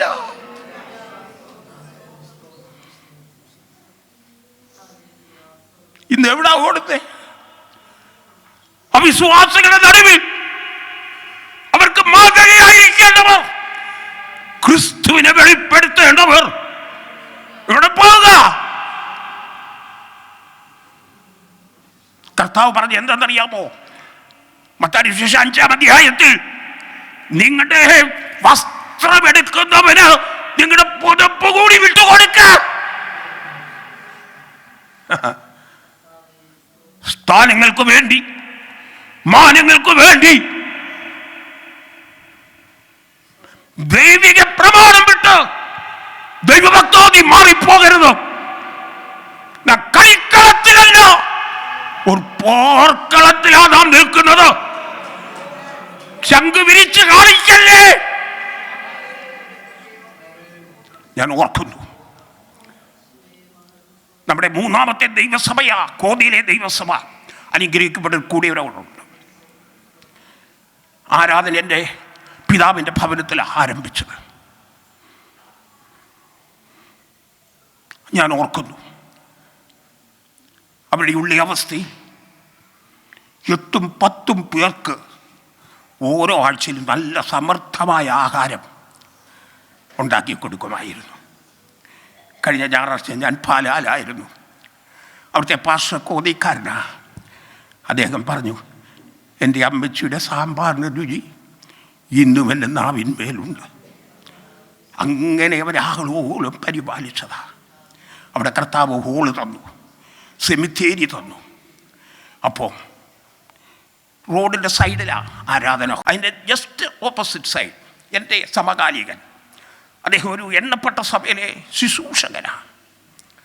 അദ്ദേഹത്തിൻ്റെ ഭാര്യയുടെ ജ്യേഷ്ഠത്തി ആ സഭയിലെ പ്രസിഡൻ്റാണ്. ഞാൻ പേരൊന്നും പറയണ്ട. ഇടർച്ചയുണ്ടായപ്പോൾ അദ്ദേഹത്തിൻ്റെ സഹോദര കുടുംബങ്ങളൊക്കെ നമ്മുടെ കൂടെ വന്ന് ആരാധിച്ചു. അവരെല്ലാം കൂടെ കൂട്ടി. അന്ന് നമ്മുടെ ഭാര്യാവരെ യോനാച്ചാരമൊക്കെ വിളിക്കുന്നിടത്ത് പോയില്ലെങ്കിലും ഇടയ്ക്കിടയ്ക്ക് കോന്നി വരുമായിരുന്നു. ഒരാരാധന മധ്യേ ഒരു സിംഹഗർജനം കേട്ടു. എൻ്റെ സഭയ്ക്ക് വിരോധമായി, വിദ്വേഷത്തോടെ എതിരായി ആരാധന ആരംഭിച്ചവൻ്റെ വീട്ടിൽ എല്ലാവരും കാണേണ്ടതിന് എൻ്റെ ന്യായവിധിയുടെ കാര്യം ആ ഭവനത്തിന്മേൽ നീട്ടും. അയ്യോ, ആരാധനയല്ലേ തുടങ്ങിക്കോ. ഒരു 5 കിലോമീറ്റർ അപ്പുറത്ത് ആരാധന ലോകപരീക്ഷ കാണുമ്പോൾ ഇതെന്തോന്നാ കളിയാക്കത്തില്ലേ? അവിടെ അത് ക്രിസ്ത്യാനികളുടെ ദേശമാണ്. നേരിട്ട് ആരാധന ഇല്ലാത്ത സ്ഥലമായുള്ള സമയത്ത് ഒരു ആരാധന വെളിപ്പെട്ടപ്പോൾ പ്രതികാര ചിന്തയോട് ആമീൻ സ്തോത്രം ആരംഭിച്ച ആ കൂടിവരവ് അങ്ങോട്ട് മാറി ചെയ്യാം, തീർച്ചയായിട്ടും ചെയ്യാം. എന്നാൽ എൻ്റെ ന്യായവിധിയുടെ കരം ഞാൻ ഭയത്തോട് പറയട്ടെ, ഇന്നും അദ്ദേഹത്തിൻ്റെ ഓമന മകൾ മാനസിക രോഗിയായി മാറി. ഞാൻ ദുഃഖത്തോടാണ് പറയുന്നത്. കേട്ട ദൈവശബ്ദം എന്താ? എന്നും കാണേണ്ടതിന് എൻ്റെ ന്യായവിധിയുടെ കരം ആ ഭവനത്തിന്മേൽ നീട്ടും. ഇന്നും ആ കുട്ടി അവൾക്ക് 19 വയസ്സായി. അവൾ മാനസിക രോഗിയാണ്. ഞാൻ പറഞ്ഞത് നെഞ്ചു വിരിക്കല്ലേ, കൈ ചുരുട്ടല്ലേ. കാണുന്ന ഒരുവനുണ്ട്. താഴ്ത്തിക്കൊട്, എളിമപ്പെട്,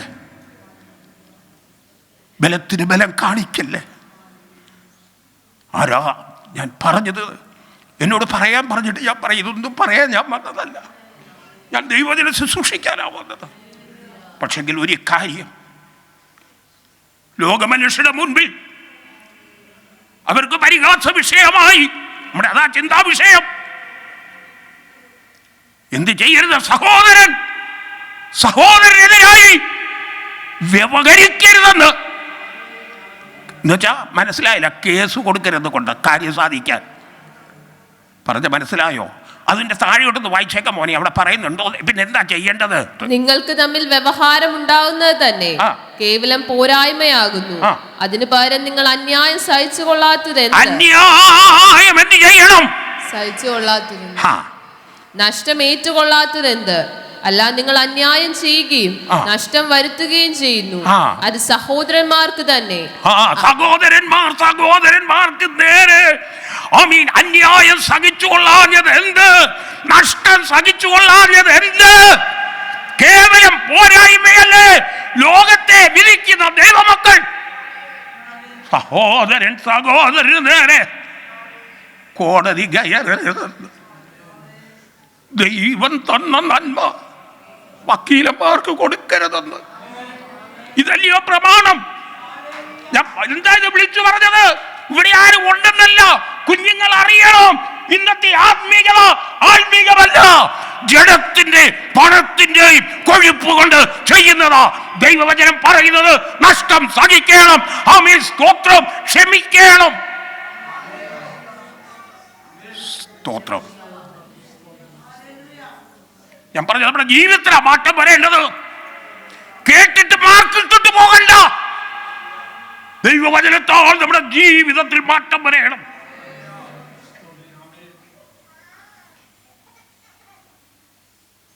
ദൈവഭക്തൻ അതാ നമ്മൾ ചിന്തിച്ചത്. ദോഷത്തെ വെറുക്കുന്നവനായിരിക്കണം. ദൈവഭക്തൻ ആരാ?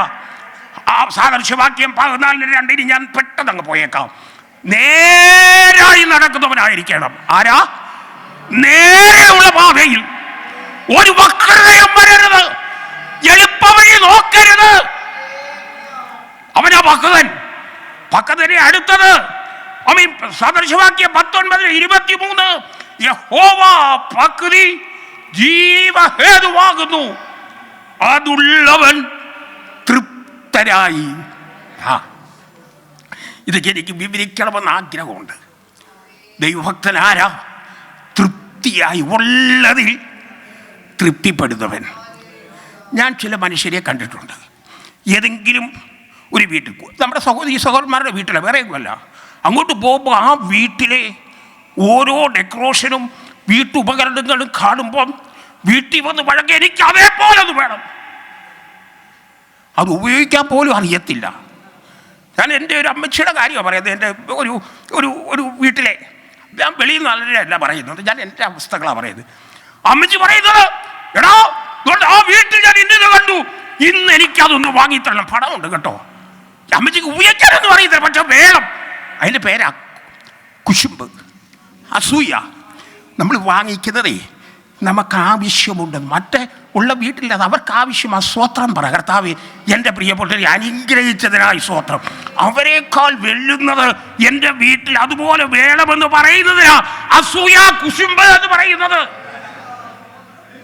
ഉള്ളതിൽ തൃപ്തി. കർത്താവേ ഇതിന് പോലും അർഹതയില്ല, അങ്ങ് ഇത്രയും തന്നല്ലോ, കണ്ട സംതൃപ്തി. ഒരു വല്ലാത്ത ലോകത്തിലാ നാം ആയിരിക്കുന്നത്. ഒരു കർത്തദാസൻ എന്നെ കഴിഞ്ഞ ആഴ്ച വിളിച്ചു, പാസ്റ്റർ പ്രാർത്ഥിക്കണം, എനിക്കൊരു കാറ് വാങ്ങിക്കണം. ഞാൻ ചോദിച്ചു, പാസ്റ്റർക്ക് ഒരു മോട്ടോർ സൈക്കിൾ ഉണ്ടല്ലോ, അത് പോരാ പാസ്റ്ററെ. ഞാൻ പറഞ്ഞതേ, ദൈവം തന്നാൽ വാങ്ങിച്ചു. ഇങ്ങനെ അങ്ങ് കണ്ടോ, അത് പോരാ, ഇത് വേണം, തൃപ്തിയില്ല ഒന്നിനും. അത് വേണം, ഇത് വേണം. ഞങ്ങളൊക്കെ ഒരു ആഴ്ചയിൽ 15-20 കിലോമീറ്റർ നടന്ന സുവിശേഷം പ്രസംഗിച്ചത്. ഇപ്പം നടക്കാൻ ആരുണ്ട്? ഇപ്പം ബൈക്കും പോരാതെ കാറുണ്ടല്ലേ പോകത്തുള്ളത്. എവിടാ ഭവന സന്ദർശനത്തിന്? ഞാൻ പറഞ്ഞതേ, ആകാത്ത വഴിയിൽ ആഗ്രഹം വന്ന് ആകാത്ത വഴികൾ സ്വീകരിച്ച് അമീൻ സ്തോത്രം ഉള്ള ദൈവകൃപ ചോർത്തിക്കളയാതെ നമുക്ക് ആവശ്യമുള്ളപ്പോൾ ദൈവം അതെല്ലാം തരും. ആ ഫയൽ അങ്ങ് ഏൽപ്പിച്ചു കൊടുത്തേച്ചാൽ മതി. അമീൻ അതുണ്ടെങ്കിലേ കാര്യം നടക്കുന്ന ആരും ചിന്തിക്കരുത്. സ്തോത്രം. Price the Lord. എന്നെ ചുമതല ഏൽപ്പിച്ചപ്പം ഞാൻ അന്നും ദൂരെയൊക്കെ ബസ്സിലേ പോകാറുള്ളൂ. പാസ്റ്റർ ബസ്സിലോ? ഞാൻ പറഞ്ഞു അങ്ങനെയാ.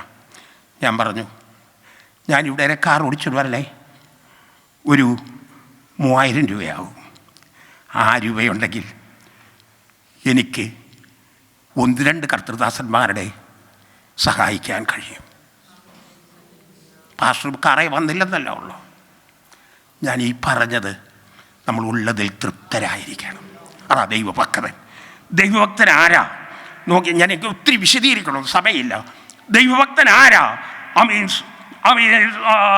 യാക്കോബിന്റെ ലേഖനം 1-ാം അധ്യായം 27-ാമത്തെ വാക്യം, അനാഥരെയും വിധവമാരെയും അവരുടെ സങ്കടത്തിൽ ചെന്ന് കാണുകയും ലോകത്താലുള്ള കളങ്കം, അവരാ ഭക്തൻ. പിന്നെ ലോകമേ വിധവമാരെ അനാഥരെ വിഴുങ്ങിക്കളയും. ഇന്നും അന്നും അങ്ങനെ. എന്നാൽ ഒരു ദൈവഭക്തൻ അവരുടെ ആവശ്യങ്ങളിൽ കണ്ണടച്ചു പോകാതെ അവരെ സഹായിക്കണം. അപ്പോൾ തന്നെ ലോകത്താലുള്ള, എന്നേക്കാൾ വിവേകികളാണ് വിളിക്കുന്നത്, ലോകത്താലുള്ള കളങ്കം പറ്റാതെ താങ്കളെ തന്നെ എന്ത് ചെയ്യണം? സൂക്ഷിക്കുന്നവരാ ദൈവഭക്തൻ. Praise God.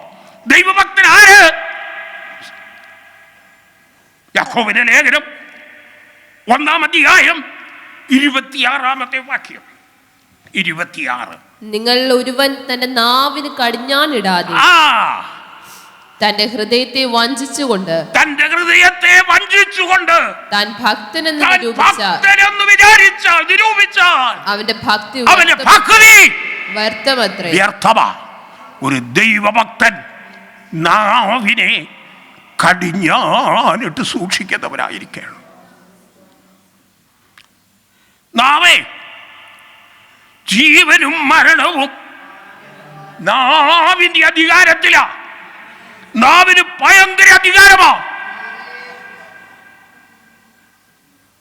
ഞാനിപ്പം അതുകൊണ്ട് ആ ജോർച്ചാനോട് പറയാ, അച്ഛാ ഇങ്ങോട്ട് വന്നേ.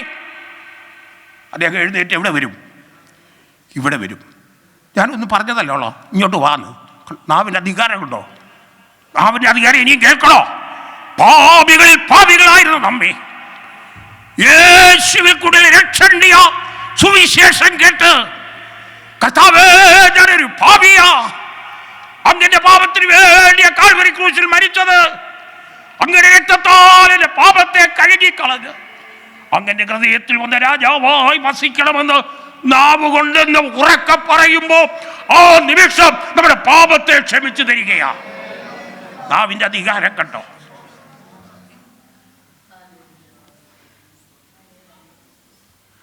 ദൈവമക്കളെ, നാവിൻ്റെ അധികാരം യോബിൻ്റെ പുസ്തകത്തിൽ നമുക്ക് കാണുവാൻ കഴിയും.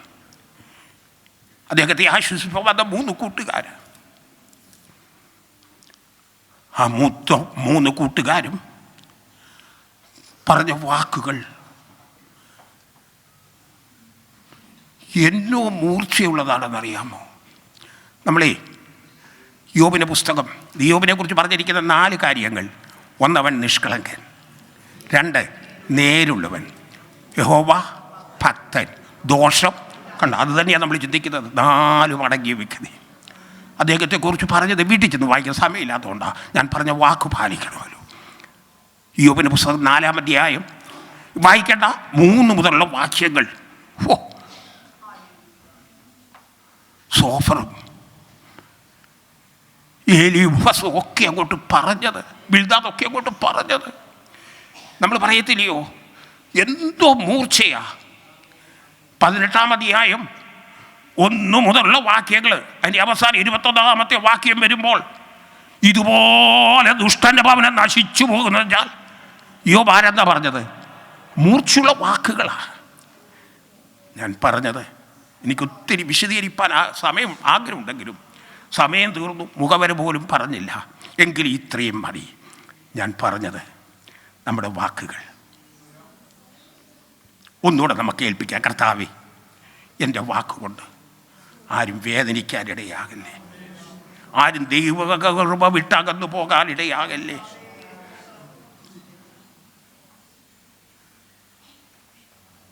ഒരാളെ ഉയർത്തുവാനും ഒരാളെ തകർക്കുവാനും ഒരു വാക്കുമതി. ദൈവഭക്തനാര്? നാവിനെ കടിഞ്ഞാണിടുന്നവൻ. സ്തോത്രം.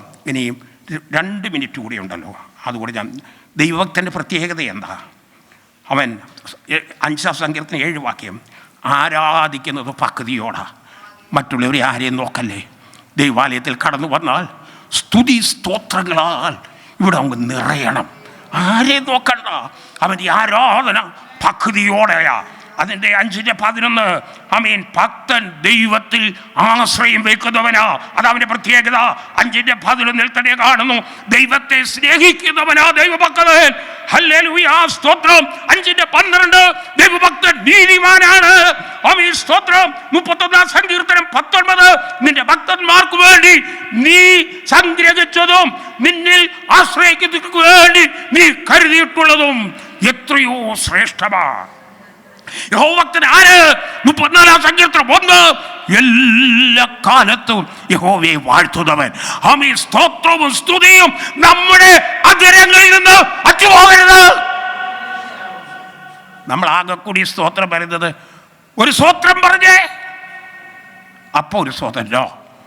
ഏതു സമയത്തും നമ്മുടെ ഹൃദയത്തിൽ നിന്ന് ഉയരേണ്ടതാ, ശബ്ദം വെളിയിൽ വരണ്ട സ്തോത്രവും സ്തുതിയും എല്ലാ സ്ഥാനത്തും ഒരു ഭക്തന്റെ ഹൃദയത്തിൽ നിന്ന് ഉയർന്നു വരും. Praise the lord. ഭക്തനാര്? ഹല്ലേലൂയ, സ്തോത്രം. 34-ാം സങ്കീർത്തനം 4, അവൻ ദൈവത്തോട് പ്രാർത്ഥിക്കുന്നവനാ. അവൻ ദൈവത്തോട് പ്രാർത്ഥിക്കുന്നവനാ. പ്രാർത്ഥിക്കുന്ന ദൈവഭക്തനെ ഭയത്തിൽ നിന്നും കഷ്ടത്തിൽ നിന്നും എൻ്റെ കർത്താവ് വിടുവിക്കുന്നവനാ. ദൈവമക്കളെ, ഇതുകൂടെ നാം അറിയണം. നമ്മുടെ ജീവിതത്തിൽ എന്തുണ്ട്? ശത്രു ഭയം കൊണ്ടിടും. അവൻ്റെ പുള്ളിയുടെ വലിയ ആയുധമാണ്. അത് ഒത്തിരി പറയാൻ എനിക്ക് ആഗ്രഹമുണ്ട്, സമയം പോയല്ലോ. അടുത്തത് ആ കഷ്ടം വരാം. കഷ്ടം വരുമ്പോഴേ ഒരു കർത്തൃദാസൻ, ഞാനിപ്പോൾ ഇച്ചിരി കഷ്ടത്തിൽ കൂടെയാണ്. എൻ്റെ ഭാര്യയ്ക്ക് ശാരീരികമായി സൗഖ്യമില്ലാതിരിക്കുന്ന കുറച്ച് നാളുകളായി. ഉടനെ ഒരു കർത്തൃദാസൻ വന്ന് പറഞ്ഞു, പാപ്പച്ചൻ പാഷയെ കർത്താവ് അടിച്ചതാ. ഞാൻ ഒത്തിരി സന്തോഷിച്ചു. പാപ്പച്ചൻ പാഷയെ കർത്താവ് അടിച്ചത് കൊണ്ടാണ് എൻ്റെ ഭാര്യ ശാരീരികമായി സൗഖ്യമില്ലാതെ. എനിക്ക് നന്ദിയല്ലാതെ ഒന്നുമില്ല. 1999 എൻ്റെ കരങ്ങളിലിരുന്ന് ജീവൻ പോയതാ. അറ്റാക്ക് വന്ന് കണ്ണിൻ്റെ ദൃഷ്ടിമണി അല്ല കൃഷ്ണമണി എല്ലാം മറഞ്ഞു പോയി. അന്ന് ഞാൻ കർത്താവിനോട്, കർത്താവേ ആയുസ് തരണം. ആയുസ് തന്നു. 2005 എല്ലാം 4 ട്യൂബും ബ്ലോക്കാണ്. ശ്രീചിത്രയിൽ ഓപ്പൺ സർജറി ചെയ്തതാ. കർത്താവ് ഇതിൽ നിന്ന് വിടിവിച്ചു. ഇത്രത്തോളം നടത്തി. അത് കേട്ടപ്പോൾ ഞാൻ സന്തോഷിച്ചു. എനിക്കൊരു പരിഭവമില്ല. ഞാൻ പറഞ്ഞിട്ടുണ്ട്, എൻ്റെ കർത്താവെ ഞാനും എൻ്റെ ഭാര്യയും ഇത്രത്തോളം ആയുസ് തന്നു. അങ്ങേക്ക് അറ്റേരിട്ടയും അങ്ങേക്ക് എടുക്കാം. ഒരാഗ്രഹവും ലോകത്തിലില്ല. തരുന്നത്രയും കാലം സമാധാനത്തോടും സന്തോഷത്തോടും ജീവിപ്പാനുള്ള കൃപ തന്നാൽ മതി. അങ്ങനെ അങ്ങ് സമർപ്പിച്ചു. ഞങ്ങൾക്കൊന്നും വേണ്ട. ഞങ്ങൾക്ക് ഒരാഗ്രഹമില്ല. മക്കളുടെ അടുത്ത് കാനഡയിൽ പോകണമെന്നോ, അങ്ങ് എൻ്റെ അളിയന്മാരുടെ അടുത്ത് അമേരിക്കയിൽ പോകണമെന്നോ ഒരാഗ്രഹവുമില്ല. കർത്താവേ വേണ്ട. ഏതു സമയവും ഇത്രത്തോളം നടത്തിയല്ലോ. എന്നാൽ ഒരു കാര്യം നാം അറിയണം, നാം എത്ര കൃപ പ്രാപിച്ചാലും നമ്മുടെ ശരീരത്തിൻ്റെ വീണ്ടെടുപ്പ് ഇതുവരെ നടന്നിട്ടില്ല. പഴയ ശരീരത്തിലാണ് നാം ആയിരിക്കുന്നത്. ഏത് സമയത്തും രോഗങ്ങളും പ്രയാസങ്ങളും കഷ്ടങ്ങളും ഈ ശരീരത്തിൽ അനുഭവിക്കാം. അപ്പം മാറി നിന്നിട്ടേ പറയല്ലേ. ഒരിക്കൽ MA ജോൺ പാസ്റ്റർ ഓഫീസിൽ പോകുമ്പോൾ പേരൂക്കട വെച്ച് പെട്ടെന്ന് ബ്രേക്ക് ചെയ്യേണ്ടി വന്നു. ബൈക്ക് സ്ലിപ്പ് ചെയ്തു. അദ്ദേഹം കൈകുത്തി വീണ് കൈയൊടിഞ്ഞു. കൈ പൊട്ടൽ വന്നു. അപ്പോൾ ഒരമ്മച്ചി പറഞ്ഞ്, പാസ്റ്ററെ ഞാൻ ഓടിച്ചു.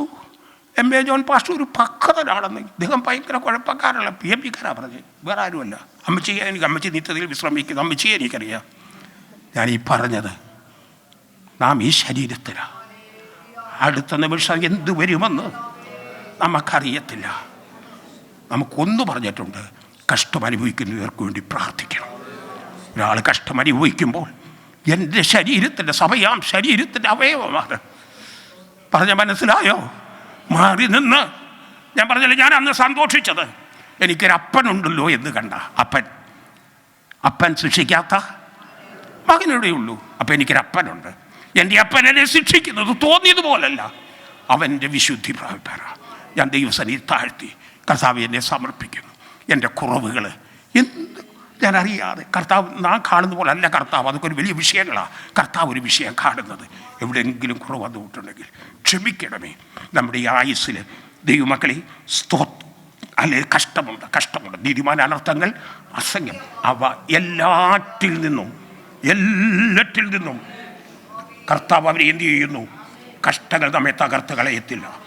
കഷ്ടത്തിൽ നാം പൊതുപോലെ പുറത്തു വരും. അതാ ദൈവവചനം. അതുകൊണ്ട് ഒരാളെ കഷ്ടമനുഭവിക്കുമ്പോൾ എൻ്റെ കൂട്ടു സഹോദരി കർത്താവേ അവരെ വിടുവിക്കണമെന്ന് മറ്റുള്ളവരെല്ലാവരും അവർക്ക് വേണ്ടി പ്രാർത്ഥിക്കണം. മാറി നിന്ന് വിമർശിക്കരുതേ.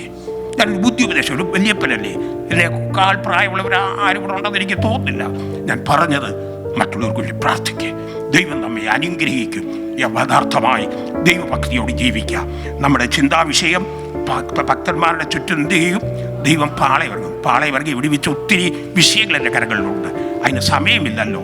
എന്നാൽ ഇത്രയും സമയത്തൊന്നിച്ച് നമ്മൾ ആരെ ഭക്തനെന്ന് ചിന്തിച്ചു.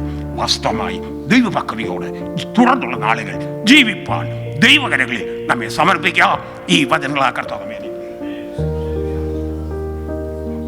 Price the Lord. നമ്മുടെ തലകളെ വണക്കാം, നമ്മുടെ കണ്ണുകളെ അടയ്ക്കാം, നമുക്ക് പ്രാർത്ഥിക്കാം. ഹല്ലേലൂയ. സ്തോത്രം. കർത്താവിന്റെ ദാസനിലൂടെ കേൾപ്പിച്ച എല്ലാ അനുഗ്രഹീത വചനങ്ങൾക്കായി നമുക്ക് ദൈവത്തെ സ്തുതിക്കാം. ഒരു ഭക്തൻ്റെ ലക്ഷണങ്ങൾ എന്തൊക്കെയാണ്? ഒരു ഭക്തനിൽ എന്തൊക്കെ ഉണ്ടായിരിക്കണം? അല്ല, ഭക്തി പുറമേയുള്ളതല്ല. ഭക്തിയുടെ യാതൊരു പുറമേയുള്ള അനുഭവങ്ങളുമല്ല. ഹാലിലകമേ ഭക്തനായിരിക്കാൻ എങ്ങനെയൊക്കെ സാധിക്കുമെന്ന് തിരുവചനത്തിലൂടെ വ്യക്തമായി കർത്താവിന്റെ ദാസനിലൂടെ ഇന്ന് പോൽക്കാലം ദൈവം നമുക്ക് പകർന്നു തന്ന എല്ലാ വചനങ്ങൾക്കായി നമുക്ക് ദൈവത്തെ സ്തുതിക്കാം. ഹല്ലേലൂയ. നമ്മുടെ ജീവിതത്തിൽ ഭക്തിയുണ്ടോ? ഹാലിൽ ദോഷത്തെ നമ്മൾ വിട്ടകലുന്നുണ്ടോ? നമ്മുടെ ജീവിതത്തിൽ വരുന്ന ഭൗതിക വിഷയങ്ങളുടെ മധ്യ നമ്മൾ അതിനോട് എങ്ങനെയാണ് പ്രതികരിക്കുന്നത്? നമുക്ക് പ്രാർത്ഥനാ ജീവിതമുണ്ടോ?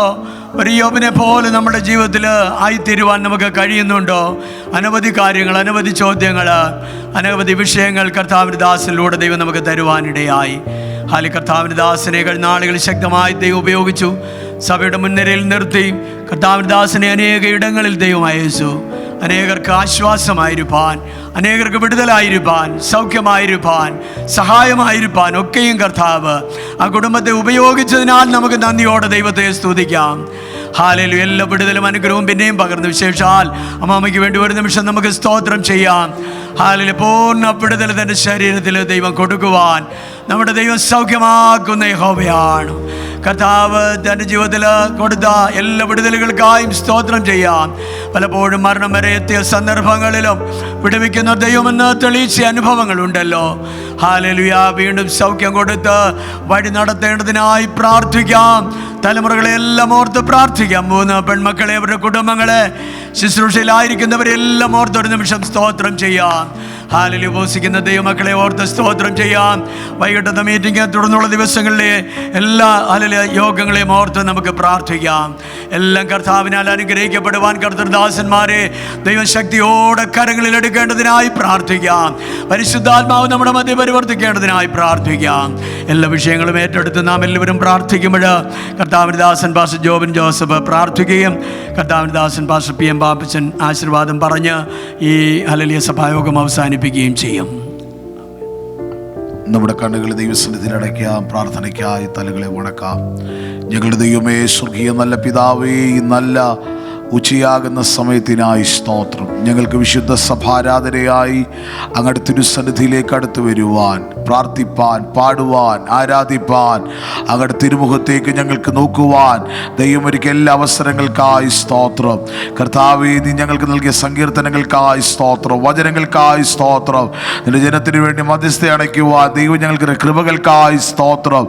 ഈ ശുശ്രൂഷകളുടെ ആദിയോടൊന്ന് പരിശുദ്ധാത്മാവ് തന്നെ സകലത്തെയും ഭരിച്ചു നടത്തിയതിനാൽ അങ്ങേക്ക് ഞങ്ങൾ മഹത്വം കരേറ്റുന്ന കർത്താവേ. ഞങ്ങളുടെ പിതാക്കന്മാരെ, ഞങ്ങളുടെ അപ്പച്ചന്മാരെ, അമ്മച്ചിമാരെ, പിതാക്കന്മാരെ, മാതാക്കളെ, സഹോദരങ്ങളെ, കുഞ്ഞുങ്ങളെ, ഞങ്ങളുടെ അഭിഷിക്ത വൃന്ദങ്ങളെ എല്ലാം ക്ഷേമത്തോടെ ഈ ആരാധനയെ സംബന്ധിപ്പാൻ കൂട്ടിവരുത്തിയതിനായി സ്തോത്രം. അവർ കൊടുത്ത ആരോഗ്യത്തിനായി സ്തോത്രം, ബലത്തിനായി സ്തോത്രം, ദൈവകൃപകൾക്കായി സ്തോത്രം കർത്താവേ. പിന്നെയും നിന്റെ ജനത്തെ ബലത്തോടെ ദൈവം പറഞ്ഞയക്കേണ്ടതിനായി പ്രാർത്ഥിക്കുന്നു. ഞങ്ങളെ കേൾപ്പിച്ച നല്ല സങ്കീർത്തന വചനങ്ങൾക്കായി സ്തോത്രം കർത്താവേ. അങ്ങേ ഘോഷിക്കേണ്ടതുപോലെ ഘോഷിക്കുവാൻ, അങ്ങേ വാഴ്ത്തേണ്ടതുപോലെ വാഴ്ത്തുവാൻ, അങ്ങ് ചെയ്ത ഉപകാരങ്ങളെ വിവരിക്കേണ്ടതുപോലെ വിവരിക്കുവാൻ ദൈവം ഞങ്ങൾക്ക് കൃപ നൽകേണ്ടതിനായി അങ്ങയോട് ഞങ്ങൾ പ്രാർത്ഥിക്കുന്ന കർത്താവേ. ദൈവം ഞങ്ങൾക്ക് ചെയ്ത എല്ലാ ഉപകാരങ്ങൾക്കും ഏത് സമയം അങ്ങയുടെ തിരുസന്നിധിയിൽ നന്ദിയുള്ളവരായി അങ്ങേ മഹത്വപ്പെടുത്തേണ്ടതുപോലെ മഹത്വപ്പെടുത്തുവാൻ ദൈവം ഞങ്ങളെ സഹായിക്കേണ്ടതിനായി പ്രാർത്ഥിക്കുന്നു. ഒടുവിലായി കേൾപ്പിച്ച വിലപ്പെട്ട ദൈവശബ്ദങ്ങൾക്കായി സ്തോത്രം കർത്താവേ. ഞങ്ങളുടെ ഭക്തിയുടെ വേഷം ധരിക്കുകയല്ല, ഞങ്ങൾ ഭക്തന്മാരായി ഭക്തമതികളായി ജീവിപ്പാൻ ഞങ്ങളുടെ മേൽ കർത്താവേ കൃപ നൽകേണ്ടതിനായി പ്രാർത്ഥിക്കുന്നു. ഞങ്ങളെ യഥാർത്ഥ ഭക്തന്മാരായി തന്നെ കർത്താവേ അങ്ങയുടെ വരവിനെ നോക്കി പാർത്തുകൊണ്ട് കർത്താവേ ഞങ്ങൾ ജീവിപ്പാൻ ഞങ്ങളുടെ മേൽ കൃപ പകരേണ്ടതിനായി പ്രാർത്ഥിക്കുന്നു. കർത്താവേ, ഒരു ഭക്തൻ എങ്ങനെയായിരിക്കണമെന്ന് അങ്ങയുടെ ദാസനിലൂടെ കേൾപ്പിച്ച വിലപ്പെട്ട ആലോചനകൾക്കായി സ്തോത്രം. അങ്ങയുടെ കർത്താവേ, ആ നല്ല കർത്താവേ അങ്ങയുടെ ദാസനിലൂടെ കേൾപ്പിച്ച നല്ല ശബ്ദങ്ങൾക്കായി സ്തോത്രം. ആ വചനം കേട്ടിട്ട് കർത്താവേ ഞങ്ങൾ പോവുകയല്ല, അത് ഞങ്ങളുടെ ജീവിതത്തിൽ കർത്താവ് ഹൃദയസ്ഥമാക്കിക്കൊണ്ട് ഞങ്ങളുടെ ജീവിതത്തിൽ പ്രാവർത്തികമാക്കിക്കൊണ്ട് കർത്താവ് യാത്ര ചെയ്യുവാൻ ഞങ്ങൾ കൃപ നൽകേണ്ടതിനായി പ്രാർത്ഥിക്കുന്നു. ദൈവം അങ്ങനെ ചെയ്യുന്നതിനായി സ്തോത്രം. ഞങ്ങൾ അങ്ങയുടെ സന്നിധിയിൽ കർത്താവ് ഭക്തിയോട് ജീവിക്കുമ്പോഴും ഞങ്ങൾക്ക് കഷ്ടമുണ്ട്, പ്രയാസമുണ്ട്, വേദനകളുണ്ടെങ്കിലും കർത്താവ് ഞങ്ങളുടെ വചനം ഞങ്ങളെ പഠിപ്പിക്കുന്നല്ലോ. നിങ്ങൾക്ക് കഷ്ടമുണ്ടെങ്കിലും ധൈര്യപ്പെടുവീരെന്ന്. ആ നല്ല വചനങ്ങൾക്കായി സ്തോത്രം. ഞങ്ങളെ ധൈര്യപ്പെടുത്തുന്ന, ഞങ്ങളെ ശക്തീകരിക്കുന്ന, ഞങ്ങളെ ബലപ്പെടുത്തുന്ന ആ ദൈവകൃപകൾക്കായി അങ്ങേക്ക് ഞങ്ങൾ മഹത്വകരേറ്റുന്ന കർത്താവേ. ശുശ്രൂഷിപ്പാൻ ഞങ്ങളുടെ ദാസന്മാരെ ദൈവം അധികാരപ്പെടുത്തിയതിനായി സ്തോത്രം. കർത്താവിന്റെ ദാസ കുശുപാസക്കായി ഉപവാസത്തോടെ ആയിരിക്കുന്നല്ലോ. ആ കുടുംബത്തെ ദൈവം ബലപ്പെടുത്തണമേ, ശക്തീകരിക്കണമേ, കൃപക്കുള്ളിൽ പൊതിയേണ്ടതിനായി പ്രാർത്ഥിക്കുന്നു കർത്താവേ. നിങ്ങളുടെ ദാസന്റെ പാപച്ചപ്പാസക്കായി സ്തോത്രം.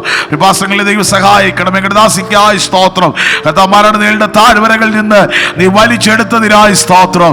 പിന്നെ ഇരുവർക്ക് ദീർഘായുസ്സും ദൈവകൃപയും നൽകി ദൈവം ആദരിക്കണമേ. തലമുറകളെ 3 കുടുംബങ്ങളെയും ദൈവം കരവച്ച് അനുഗ്രഹിക്കണമേ. കർത്താവ് നിറഞ്ഞ മനസ്സോടെ തികഞ്ഞ ആത്മാർത്ഥതയോടെ ഞങ്ങൾ ഒരുമിച്ച് ഞങ്ങളുടെ വൃത്തിയിലെ കുടുംബത്തെ ഞങ്ങൾ അനുഗ്രഹിച്ച് പ്രാർത്ഥിക്കുകയാണ്. ഈ പകൽ ഇവിടെ തലമടക്കിയിരിക്കുന്ന എല്ലാ പ്രിയപ്പെട്ടവർക്കായി സ്തോത്രം. ഇന്ന് പകൽ ഞങ്ങൾ വിശ്വസിക്കുന്ന കർത്താവേ, ചില രോഗികളെ അങ്ങ് സൗഖ്യമാക്കിയതിനായി സ്തോത്രം. ബന്ധനസ്ഥരെ ദൈവം വിടുവിച്ചതിനായി സ്തോത്രം. മുറിവേറ്റവരുടെ മുറിവുകളെ കെട്ടിയവരായതിനായി സ്തോത്രം. ആശ്വാസം ആവശ്യമുള്ളവർക്ക് ആശ്വാസം ദൈവം നൽകിയതിനായി സ്തോത്രം. അങ്ങയുടെ കൃപ നിന്റെ ജനത്തിന് മേൽ പകർന്നതിനായി സ്തോത്രം. അനുഗ്രഹിക്കപ്പെട്ട ഗാനങ്ങൾ ആലപിപ്പാൻ വാത്സല്യ സഹോദരങ്ങളെ ദൈവം ബലപ്പെടുത്തിയതിനായി സ്തോത്രം. നിന്റെ ജനത്തെ എല്ലാവരെയും കരവച്ച് അനുഗ്രഹിക്കണം. ഇവിടെ നടക്കുന്ന ഉപവാസ പ്രാർത്ഥനയ്ക്കായി സ്തോത്രം. കർത്താവ് പൂർണ്ണമായി ഭാഗ്യമായി ഉപസിക്കുന്ന എല്ലാ നിന്റെ ജനത്തെ ബലപ്പെടുത്തണമേ. അതാ സമയങ്ങളിൽ ഞങ്ങളുടെ ദാസന്മാരെ പിന്നെയും അങ്ങയുടെ വരവ് താമസമെങ്കിൽ കർത്താവ് അടുത്ത സെഷനിൽ ഉൾപ്പെടെ കർത്താവ് ദൈവമേ അതാ ദിവസങ്ങളിൽ അങ്ങയുടെ ദാസന്മാരെ അയച്ച് ഞങ്ങളോട് ദൈവം സംസാരിക്കണമേ. ഞങ്ങളുടെ അകത്തെ മനുഷ്യൻ ബലപ്പെടുവാൻ, അകത്തെ മനുഷ്യൻ പുതുക്കം പ്രാപിക്കുവാൻ, ഞങ്ങളുടെ അകക്കട് തുറക്കുവാൻ, ആത്മീക മണ്ഡലങ്ങൾ പടിയപ്പെടുവാൻ ഈ ദിവസങ്ങളിൽ ഞങ്ങളെ സഹായിക്കേണ്ടതിനായി പ്രാർത്ഥിക്കുന്നു. ഈ ജനത്തെ ഞങ്ങളുടെ ദാസന്മാരാകെ ഞങ്ങൾ ഒരുമിച്ച് ഇന്ന് പകൽ പിതാവിന്റെയും പുത്രന്റെയും പരിശുദ്ധാത്മാവിന്റെയും നാമം ചൊല്ലി ഈ ജനത്തെ ഇന്ന് പകൽ ഞങ്ങൾ അനുഗ്രഹിച്ച് പ്രാർത്ഥിക്കുകയാണ്. ഈ ഒരാഴ്ചക്കാലം മുഴുവൻ നിന്റെ ജനത്തെ അത്ഭുതകരമായ അതിശയകരമായി നടത്തണമേ. കൃപക്കുള്ളി പൊതിയണമേ. ഇത്രത്തോളം അങ്ങയുടെ തിരുസന്നിധിയിലായിരിക്കാൻ ദൈവം ഞങ്ങൾക്ക് നല്ല കൃപകൾക്കായി സ്തോത്രം. എല്ലാ മഹത്വം അങ്ങെടുക്കണം. പ്രാർത്ഥനകടുത്തുകൂടി സ്തോത്രം. യേശുവിൻ നാമത്തിൽ തന്നെ പ്രിയ പിതാവേ, ആമേൻ, ആമേൻ. കർത്താവ് നമ്മുടെ പ്രാർത്ഥനയെ കേട്ടതിനായി നമുക്ക് സ്തോത്രം ചെയ്യാം. സ്തോത്രം, സ്തോത്രം, സ്തോത്രം. പിതാവായ ദൈവത്തിന്റെ സ്നേഹവും പുത്രനായ യേശു ക്രിസ്തുവിന്റെ കൃപയും പരിശുദ്ധാത്മാവിന്റെ സന്തോഷവും സമാധാനവും കൂട്ടായ്മയും നാം ഓർത്ത് പ്രാർത്ഥിച്ച എല്ലാ വിഷയത്തിന്മേലും നാം ഓരോരുത്തരുകൂടെയും ഈ ശുശ്രൂഷ എല്ലാ പ്രിയപ്പെട്ടവരുടെ വിശേഷാൽ ഉപവസിക്കുന്ന ജനത്തോടുകൂടെയും ഇന്ന് മുതൽ കർത്താവിനോളം ഉണ്ടായിരിക്കുമാറാകട്ടെ. ക്രിസ്തു മൂലം നമുക്ക് ജയം തന്ന ദൈവത്തിന് സ്തോത്രം. ഹല്ലേലൂയ, ഹല്ലേലൂയ, ഹല്ലേലൂയ. ആമേൻ. കർത്താവായ യേശുവേ വേഗം വരണമേ. എല്ലാവർക്കും വന്ദനം. സ്തോത്രം.